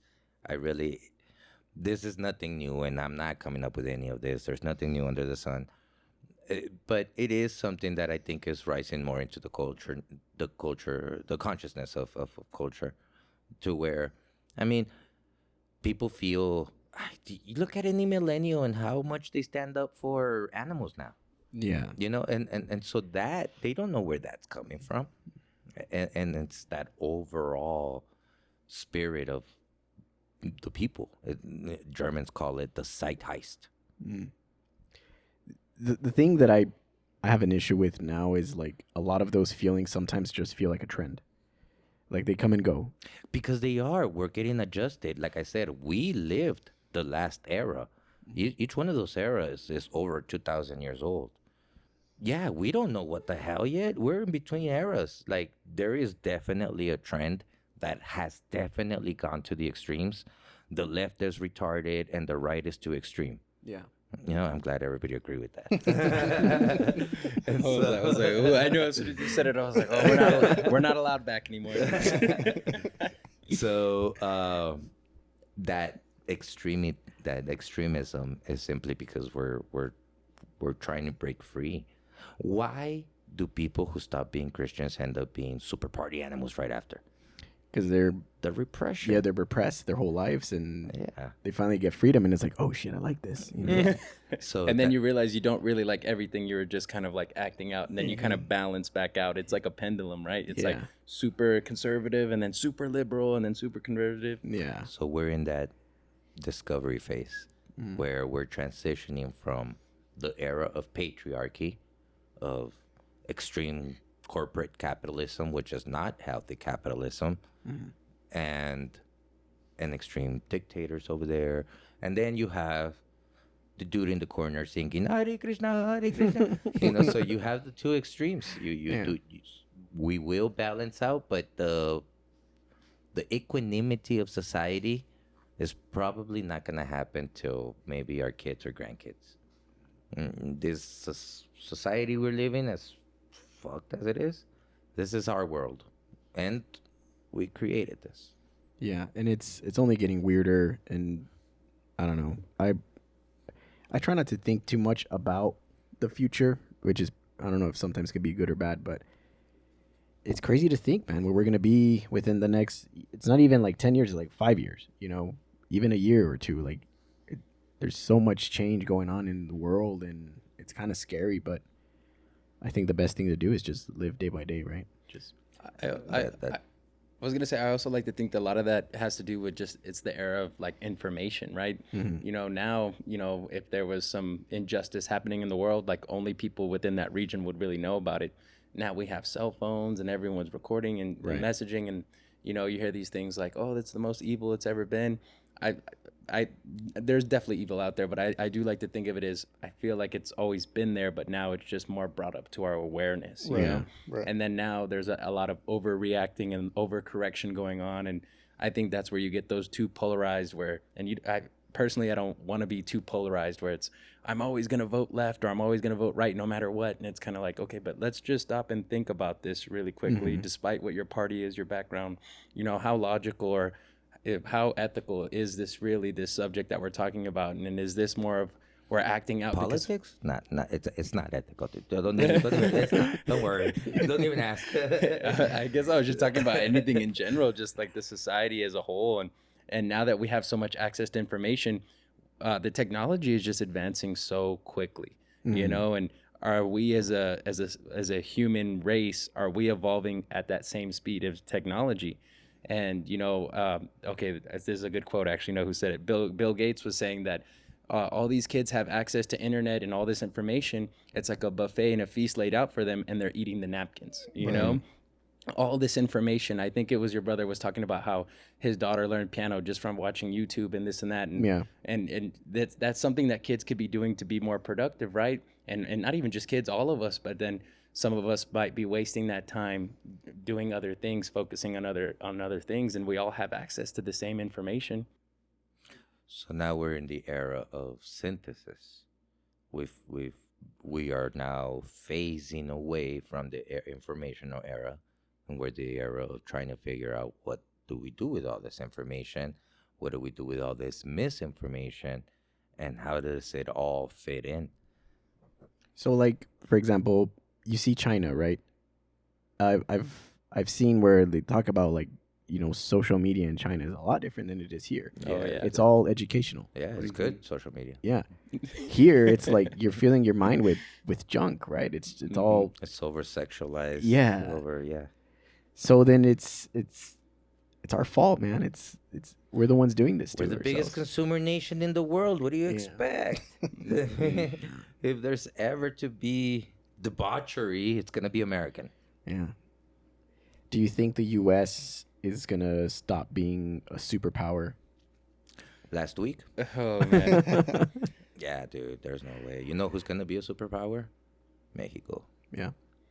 Yeah, Let's all get our dual citizenship now. Hell yeah. Hell yeah. Marry yourself that girl from Chihuahua right now. I got family there already. So Chihuahua's got the most beautiful girls. you know, funny thing about Chihuahua, I have family there, so we go quite often, and I've gone out to Parral. Parral. I Yeah. have postcards from your family. Yeah, Oh dude. my god, I just thought of that. They're in a box somewhere. Dude, one thing about Parral, Chihuahua, Parral specifically, is there's some beautiful women. Yes. And I've gone there and we've gone out to like bars and stuff. And the most beautiful women you'll see, and then they're with like the most like average looking dudes ever. The thing is that they don't know they're beautiful. Damn. I don't know, man. El Like, Paso. Okay. I Get canceled right here. know. I was looking at you like I know what you're gonna say. Shut up. but a it, bit of it's overrating. but it's crazy, man. It is crazy. Like, and they're cool. Like everybody there's super friendly and nice. And I do agree that El Paso women are. I've said this multiple times already. Like they're something else. Like they're not. Overrated. Yeah. They're all the same. Sorry. I'm sure they say the same about us. They're just like, what are you gonna say, James? I'm looking at the camera like, They gotta hate you or love you, man. You gotta take a stance right now. Yeah, no, I've definitely heard a lot of friends that come like from out of town, and they're just like, man, the Latino women's here are so beautiful, and I'm like, I know, right? I know. And they're like, but they're so stuck up, and it's like, why? And I'm like, I don't know, it's an El Yeah. Paso thing, you know? It is. They are very stuck up. It's our fault. It's our fault. We made them that. We give them all the fucking attention in the world. What is it? There's a movie where they have a quote where they're like, "You put the pussy on the pedestal." Oh, Yeah, exactly. what movie is that? Ah. I can't remember. But yeah, we put the pussy on the pedestal. I mean, what else can we do? You find something better to put in the pedestal, you let me know. Oh man, I'll write a song and a poem about it any day. No joke. that's funny. That's cool, man. See where we're at. You want to know more about masonry? Yeah, let's go back to masonry. Tell us. Okay, so I had a question. So what would be like, you know, a benefit of joining the Brotherhood? Like, what's so great about it? Well, you it's an organization meant to take good men and make them better. I mean, it's access to knowledge that you wouldn't have access before. It's access to Like-minded people. 80-year-old, 90-year-old guys that you would never cross paths with them. You know, it's character building is the benefit. Comment right there when he said the 89-year-olds. It's so funny. My mom, when I told her, oh, I'm joining masonry, and I'm over here thinking it's going to be bad. She's like, oh. I'm like, oh? She said, why didn't you join a fraternity with people your own age? Like, isn't the average age there like 80 years old? And I'm like, yeah, they're pretty old, but there's just so much knowledge. I you know, you love hearing their stories and love hearing their viewpoint on life and how it differs from yours and just how differently we're raised. But at the end of the day, we're all human and it's all life, you know, not like what you said earlier, nothing's new under the sun. There is so much to take out of masonry. It's a system that is very old, and its focus has always been character building. So it's very complete. Mhm. It's also the largest organization in the world and the oldest fraternal organization. You go to any lodge and step in any of those libraries, and you're gonna find books you haven't found anywhere else. Those are exclusive to. If not exclusive, they're there, and Yeah. they're not anywhere else. Yeah. I think it's just more that they're all put together in one place versus you having to go to this library, read up this, and then kind of piece everything together, right? Is that your go-to spot whenever you do like your historical, like when you're looking for like historical, like for your Elevate videos where you? I wish it was that simple. No? No? For real. I There's a wish. brother that has access to the historical records. Uh-huh. So he is one of the first ones I write to. Hey, is such and such, was he a brother? But no, actually, most of my history stuff comes from like the UTIP special collections. How long does it take for you guys to come up with one of those videos? Good Hours. question. I The story, know. so once I have the story, the shooting and editing is about 4 to 5 hours a minute. The story is it just evolves, bro. I mean, I bet there's stories I've been researching for months. Most of what's up there is stuff that I already knew. I never thought it was gonna break out like this. Yeah. I was doing this because I've always wanted to do history documentaries. So when it broke up, it caught me like off guard. It's like, okay, now I gotta do this every day. Now I gotta go out there, find a new story, and yeah, no, it's been interesting so far. I think everything that's on there has been stuff that I kind of already knew and just added on a little bit to it. The coolest story is turning out to be now the audience. Yeah. I Yes. get tons of messages and pictures and videos and stories, and oh my god, I see the comments where people will be like, tons. "Oh, like my mom or so, my grandmother so and so," Yeah. Right, but that's where it becomes a little difficult when they say, "Oh, this, and this happened," and it's like, okay, now we have to fact check that. And Right. how can you fact check that the grandmothers lived there and had this spiritual experience or whatever happened at the house? It's kind of We difficult. have a couple sometimes. of people that help us with this research, but again, there's specifically a comment of somebody. I made a video. Somebody said, "My grandpa was born there, and it was such and such county clerk," and I'm like, "What? That would be an awesome follow up." But it's been like 3 months, and between 4 of us, none of us have found evidence of that. So I think Homeboy's wrong about where his grandpa was born. So I was watching some of your clips, right? Thank you. On your social media, and I think one of the ones that Did you like and share them? No, I didn't. Oh, man. No, He I only think I watched like- 13 seconds. No, I liked it. I didn't share it, but I liked it. And the one that I was like really interested in was I guess you went into like the El Paso High type thing, right? And I started going into the comments, and there was, a people black hole. started talking about tunnels and all this stuff. So then I started researching about tunnels in El Paso, and I'm like getting into all, 900 miles of tunnels. yeah, I started getting into all this crazy stuff, right? And one of the ones that was like really interesting to me was, I think it was called the Turtle House, or Yeah. Yes. the Turtle House, right? And that one was really interesting to me because they don't really, I guess what I researched, people don't really know what it was used for, right? They kind of think they know what they were used for. Correct. And I know some of them had said, Pancho Villa might have stored some of his ammunition there, but then they were also saying that it was used for, Chinese, what is it? Chinese Railroad builders. Yeah, the railroad builders that had built all the, the railroad and decided, that I guess one of the presidents has signed, what was it, like, They kicked them out of the country. they kicked them out, right? They kicked them all out, and they kind of had nowhere to go, so they were staying in these tunnels or going to Mexico, and they were kind of stuck. What do you know? What do you know about that, or what do you?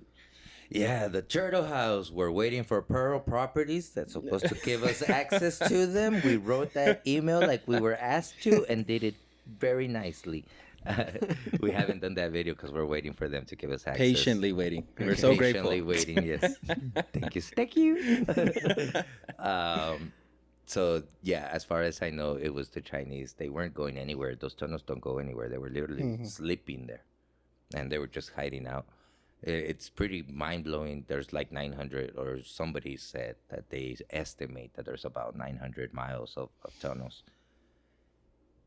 It seems to me, and I'm not an expert and far less of a tunnel expert, and I should say that nobody knows what the hell happened with these tunnels or what they were for. But it seems to me like they weren't going to Juarez.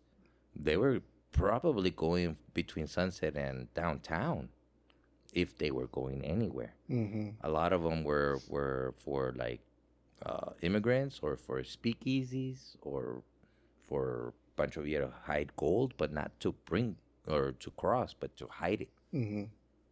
Damn. Yeah. Those tunnels are still there. Most, Yeah. the corner of don't go there, nobody go there. The corner of Paisano and Executive has tunnels that are big enough to fit a semi. Damn. They're full of motion detectors. Border Patrol is not very nice right now. Don't go there. I went there. No, but I went there to take pictures. we had one lady tell us that the previous owner of one of her homes, they had tunnels in the basement, and that she was hearing voices coming out of there. So she was so scared. The next morning, she basically cemented it all off. And we hear these stories all the time where people are kind of just covering them up or Right. or whatever. And You know, we've also heard that UTEP has had an interest in the past of doing some sort of kind of, I don't know if it's LiDAR scanning or whatever technology they use to basically actually excavate these tunnels. But I'm sure when it comes to UTEP, they probably just need funding for research. Yeah. Yeah, so it was a guy trying to work with UTEP. It wasn't UTEP's initiative. UTEP, you're listening. This should be your initiative. This is your city. Yeah, no, there was a guy that was trying to work with UTEP to get a LiDAR out there, but I don't think UTEP was for it. Yeah, because I was watching a video where they go into these tunnels, and a lot of them looked like they had already been cemented off, right? Like, because they looked like they were there was some doors there or maybe some windows, and then they completely just get shut out. Tatardia. And it would be interesting to see like What's behind that? what's behind that, and then what lies behind that, and you know, what I mean, you said there's estimated 900 miles of tunnels. Yeah, right? we don't know where a lot of them are still. Right. That's why we want to do. They want to do that research. I had a girl write to me. I don't know if this is true. This is a comment from a follower. So I made a video on Pancho Villa's stash house. A buddy of mine owns it. He had the guys from Oak Island come in and search. They found the tunnel. They found some artifacts. Nothing special. This girl wrote and says, that tunnel connected to where I lived, and when I was a little girl, underneath our bathroom, they found gold bars. That's cool. Damn. Shoot. You would be set. Yeah. That is fucking crazy. But on the other side of the coin, I can kind of see if you're living by yourself and you have these tunnels in your basement, you know, I would probably want to board it up or something myself, you know? Yeah, we had several ladies tell us that they closed them because they were afraid of like bandits getting in through there. I know. I think I had read something about the ones from like specifically, I guess in El Paso High, right? It was said that they were storing, or it could have been used as a morgue. I think you said, right? Yeah. During World War II, I think. Yeah, so I've actually gotten a lot of comments saying that there's tunnels there. I've never heard anything about tunnels in El Paso High. Based on the amount of people commenting on it, I'm starting to think it is a thing. But the morgue was actually just on the basement, and it was during the Spanish flu. Oh, okay. It's still there, right? They just kind of The covered it basement up. still not even. They use it as classrooms. Oh shit! Yeah. That's what's up. Yeah, I had somebody write to me, that was my music class. That's interesting. Have you ever done one of those ghost tours here in El Paso? You know what's really crazy? And this is another one of those things I've never said in public, and I probably I'm like, shouldn't. don't say it. I probably shouldn't say it because I'm going to lose some people, but I don't believe in ghosts that much, man. I did that because it's an El Paso thing. Yeah. And somehow it's now becoming like an elevate. Yeah, I've only done that one ghost story, and oh my God, it's got over 100,000 shares, and I don't know how many. I've completely given up on looking at the comments. There's like 4,000 or 5,000 comments on there. I mean, so no, I'll probably, to answer your question, yes, I'll probably be doing more ghost stuff. You should do one of those like ghost tours and then just get like a camera crew with you. I want to do a house tour.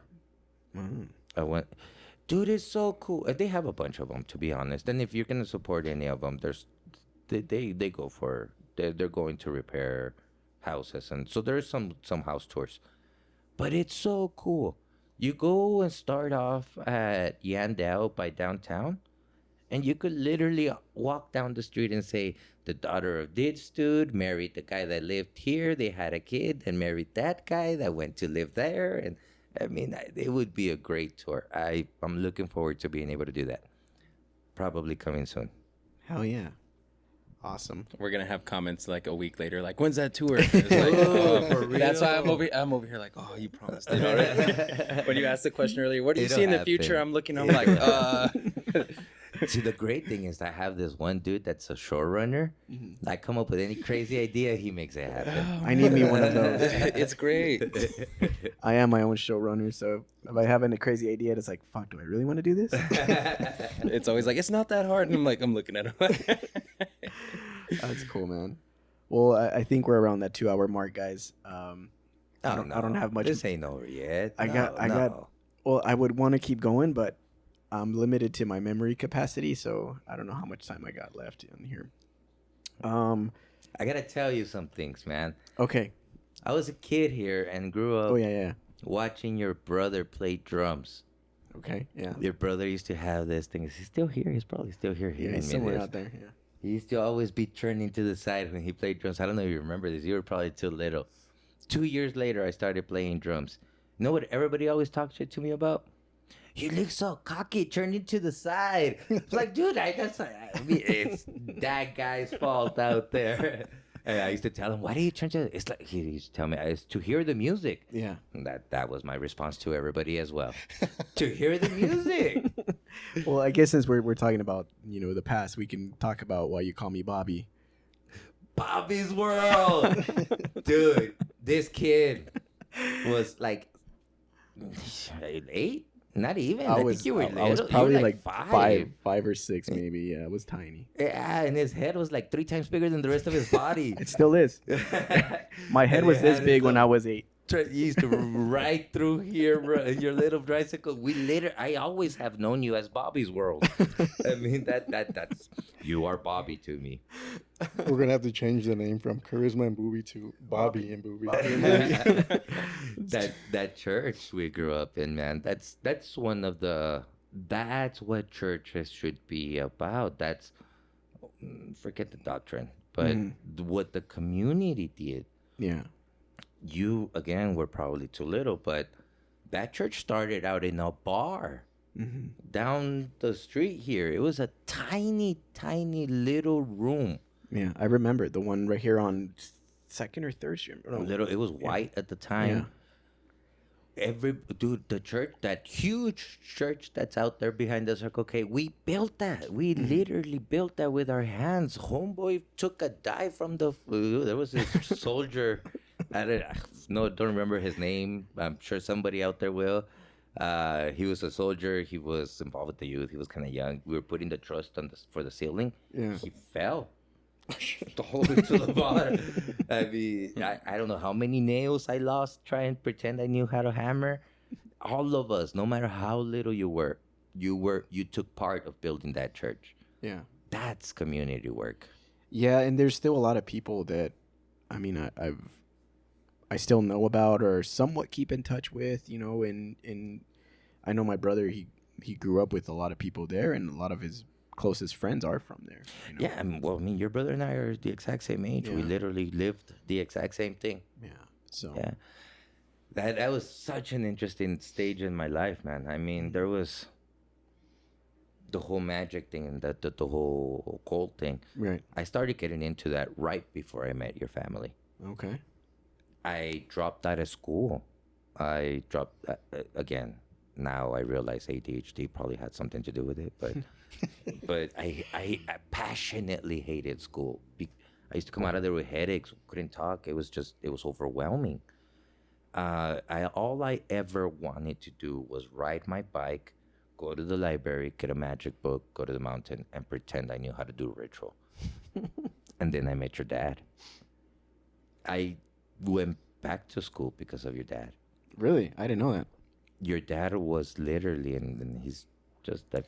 He's not listening. It's kind of embarrassing, but he's. I grew up without a father, bro, and I come into this family that's basically perfect. He was my father for a while. I was an angry kid. I gave that man such a hard time. You have no idea. Wow. I gave him a hard time. I hope my daughter never gets a boyfriend like I was. And it's so crazy because we passed by your street so many times, like going to Mendoza's or whatever, and he always tells me the story about that house right there. The father at that house brought me back to school, et cetera, Bobby's World, all this, and then now fast forward, we're having this podcast, and I get to meet you guys, and I'm like, oh wow, this is crazy. That is crazy, man. I didn't know that story. Like I said, I was very little. I have very few memories of you when I was a kid, but it's good to hear. It was definitely a pivotal moment. I started hanging out here when I was like 14. My parents get divorced when I was 5. I used to go to sleep every single day of my life crying. So I used to hear my dad beat up my mom. They get a divorce. And I used to go to sleep every single day of my life crying because I missed them. I turned 10, and my mom tells me, "You're the man of the house." That was probably stupid, but my emotions turned off. Yeah. And I needed to be a man. I needed to work. I needed to do something. And it was only a few years later that I met your dad. And I have no idea how that guy had the patience to deal with me. I would not deal with me at this point. And he was probably as old as I am now then. Yeah.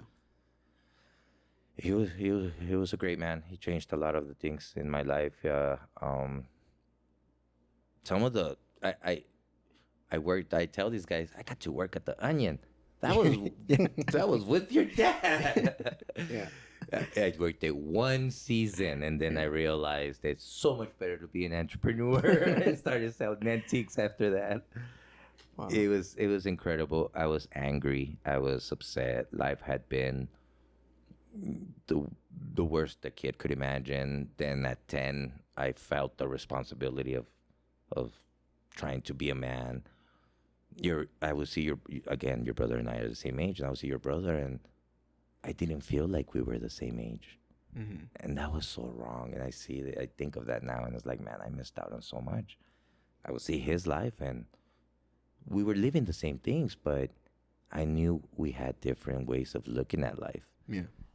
So to have that image of I was just texting your brother 2 nights ago, and he was talking to me about going, remember the flautas, and remember going this and that. Like, yeah, I was like, I think it was an amusement park I put up, and he was telling me, he's like, I went there once. I was like, I never got to go. The few family outings and stuff like that, memories I have, it was with your family. Wow.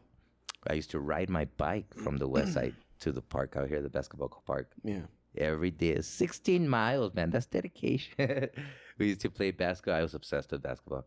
And your dad had a minivan. He would just show up, and he didn't even have to say anything. Everybody would just see him, and everybody just ran to the minivan. And all of a sudden, we didn't know if we were going to Juarez, if we were going to some 2-hour random drive, or we were just coming home. It was wild. It's times that I'll never forget. I later ended up getting very hard into drugs and very hard into the kind of gang life and a lot of ugly things in my life. And I think all of that would have happened a lot sooner if it hadn't been for your family. Damn. It's crazy that, you talk about that about his family, right? His dad and stuff like that. Because I'm listening to what you're saying, and this is what I've talked about with Johnny before, is I kind of grew up the same way, right? Where I didn't grow up like in the best household. I didn't have the, that perfect family and stuff like that. But something that always gravitated me towards Johnny was how you said with the brother, right? We're the same age, and I feel like we have different, we see things different because he's growing up a certain way and I'm growing up a certain way. Yeah. And it's kind of something where I gravitated towards him and his family, I remember always coming over here and, seeing his mom and his dad, and always it was just like that. It felt like home when I was, there, or it felt like something that I wished I had, I guess. Yeah. Right. As far as his mom, always very caring, always, just the sweetest lady. His dad, just, you could tell that they had that great structure of a family, what a family should be. Yeah. And it was something where, yeah, it was just like, it was so easy for me to want to be a part of that, and just, gravitate towards him and his family. And I've known Johnny now since when I started really hanging out with you was probably like sophomore year. Yeah. And just always coming around and always just, feeling that, man, it was just, it was something that really helped me to, like you said, I left school for a little while too, where I didn't want to go to school. And, I think just having, someone like Johnny, where he, came from, a little bit different background and stuff like that, kind of helped me, get back into my regular life. And I think it was very important. It was a really big part of my life, where I feel like too, if, Johnny probably wouldn't have been, somewhere in my life that I could have probably gotten, a different path. Yeah, there's no doubt. There's no doubt. And I think that's where that whole life purpose thing we were talking about earlier. Yeah. I don't think your dad ever had a clue that that's what he was doing and that that's what he was. I have no idea where, again, he had the patience to deal with it.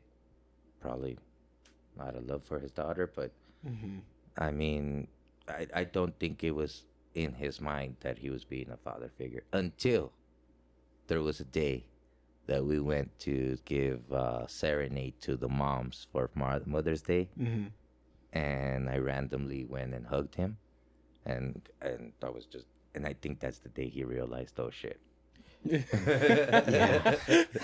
It's crazy because I've said this before. Like I truly feel that I am really blessed with my parents, both of them.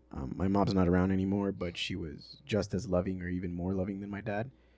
And my dad has been that father figure for a lot of people. I've seen it throughout. Cousins and other people. Like I had a cousin. Remember Ruben? My cousin Ruben. He grew up with us for a while, and for the longest time, he called my dad dad. Like that was his dad because his father wasn't around and stuff like that. And I am the man I am today because of them, both my parents. I hold my dad very high, and even now that he's the only one that I got left, I cherish him a lot, and I still learn a lot from him. I've always said he's the wisest man I know, and it's good to have, and I'm blessed, and you guys saying that stuff, I don't know. I don't know how to react to it. Like You better go say I love you, Dad. yeah, daddy. But it's nice, and I want to do. I feel like I'm giving this burden, not a burden, but like this. How can I say it?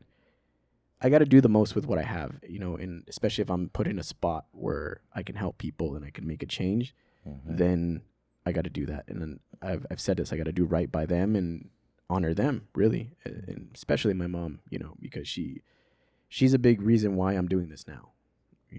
I learned to live life to the fullest because you never know when it's gonna end, right? Yeah. And now I'm doing this, and it's like, fuck, I kind of wish I would have done this sooner. I kind of want to wish she was around to witness it, to see it, but she's not, and I'm honoring her memory through it and being a good man, really trying to be a good man. I'm still a piece of shit sometimes, but Yeah, spoken like a good Jew and a good Mason. yeah. Literally, that's a good way to look at life and approach it. It's good to stay humble and grounded, and again, it's the life you've had. You have been lucky. My biggest regret in life will always be my divorce, and for no other reason other than I know that difference between growing up with parents that stay together and don't. I feel words can't describe the guilt, and it wasn't even on me, but the fact that when we talk about, again, going back to the true will, Yeah. you talk about a marriage and you talk. Just staying together gives such an upper hand to the kids. Yeah. And I saw the dedication that my dad had to my mom, even like in her last couple of days. She wasn't doing too good her last year, of her life, just constant hospital visits, and she ended up being on life support for a week before she, we had to pull the plug. And there wasn't a day that my dad wasn't there by her side. Yeah. Like every day. Even, we were sometimes tired and stuff. He was by himself. He would just go. And I would wake up in the morning and be like, where's my dad? And I'd call him. He's like, oh, I'm at the hospital, stuff like that. And that dedication, you don't see it a lot. So something that I will always carry with me. And I hope one day I can live to that. You know the difference between un te quiero and un te amo? What? Te quiero, that's I want you. Mm-hmm. Te amo, I give myself up for you. Yeah. That was a perfect example of love. Yeah. He's a good man. And I'm not gonna cry. What a way to end the podcast. I'm I not thought gonna I was cry. going No. to end up crying. Honestly, Dang. I really thought I was going to end up crying in this podcast.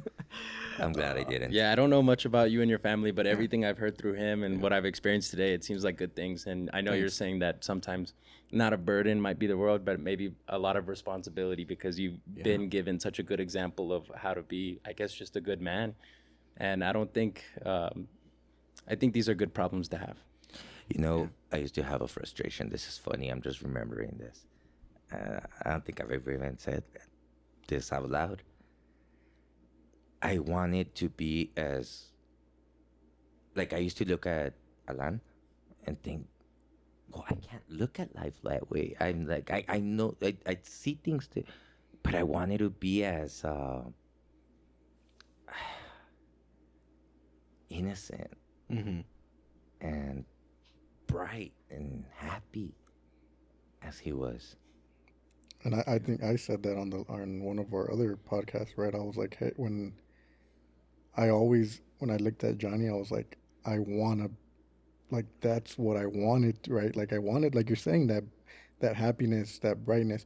And it's crazy because, like I said, since we've been doing this, that we've always been in touch. We always talk. We always hang out. But I think just being around him more and then really, you know, seeing the work he's putting into this and just kind of, I feel like we know each other, but we're getting to know each other even more. I want to better myself, right, every day. Just being around that type of energy, just want to better myself every day. And I started taking certain steps to do these things, right? And it's been a life-changing experience for me just doing this, right? Because I like I said, I feel like I felt like I knew him, but I'm starting, you know, I'm getting to know him even better, and I feel like he's doing the same, right? And we're it's just being around him is really helping with a lot of the things that I dealt with growing up, you know, that I just had so much frustration, like you said, and it's great, man, when you have people like that around, and I can completely just, I feel like I associate with what you're saying. A lot of, you know, you're talking about his brother. I'm like, oh shit, like I feel the exact same way sometimes. But and I don't think I've ever said this, and I probably just came across super corny, but Don't worry, I'll edit it out if you want. He doesn't need to hear that. Don't. Just leave it at that. I'm the better brother. And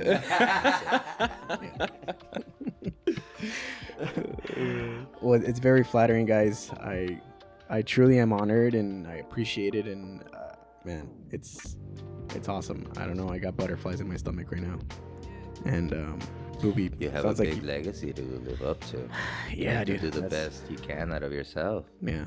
You need to continue with your dream and not give up. Yeah. Yeah. There's a. So when I just said you're lucky, it's like you're lucky, but at the same time, that's a bigger burden. Yeah. Responsibility. And it's like you. With great power comes great responsibility. like Spider-Man. Uncle Ben. Johnny, thank you so much for this, brother. Thank you, guys. Appreciate both of you. James, you were a bonus, man. Thanks for coming on. Yeah, I didn't think I'd come on, but thank you guys for having me. Yeah, we'll have to do another episode with you, man. Pick your brain a bit more, and definitely want to check out your fight. I think that would be cool. Yeah, June 1st is going to be in Arizona. I'll definitely send you guys the information once I get more details. Yeah, awesome. Caleb, thanks, man. Thank Appreciate you, brother. it. This was an Appreciate awesome one. you. Booby, thanks. Thank you, guys. Don't- You guys were great, man. If I was a little quiet, it's just because like I said, man, I was taking all your guys' information in, and I was just like mind blown by a lot of the things, and I just didn't even feel like I had anything. Like I was just like, I need to learn. Like this is just gonna, like, just give me all the information. Should've brought a notepad, It dude. really sounds like we should be doing this again. Yeah, definitely. We're gonna have to run it back. You guys got to come on our podcast now. Oh yeah. yeah, You know, for sure. we've never been on anybody else's podcast, so There you go. that'd be a first. A-Town. A-Town. All right, guys. Make sure you like, comment, subscribe. Follow these guys on the social medias. I'll go ahead and post them on the screen somewhere. And thank you, guys. Thank Catch you you. on the next one. Thank you, everybody. Coman frutas y verduras. Yeah.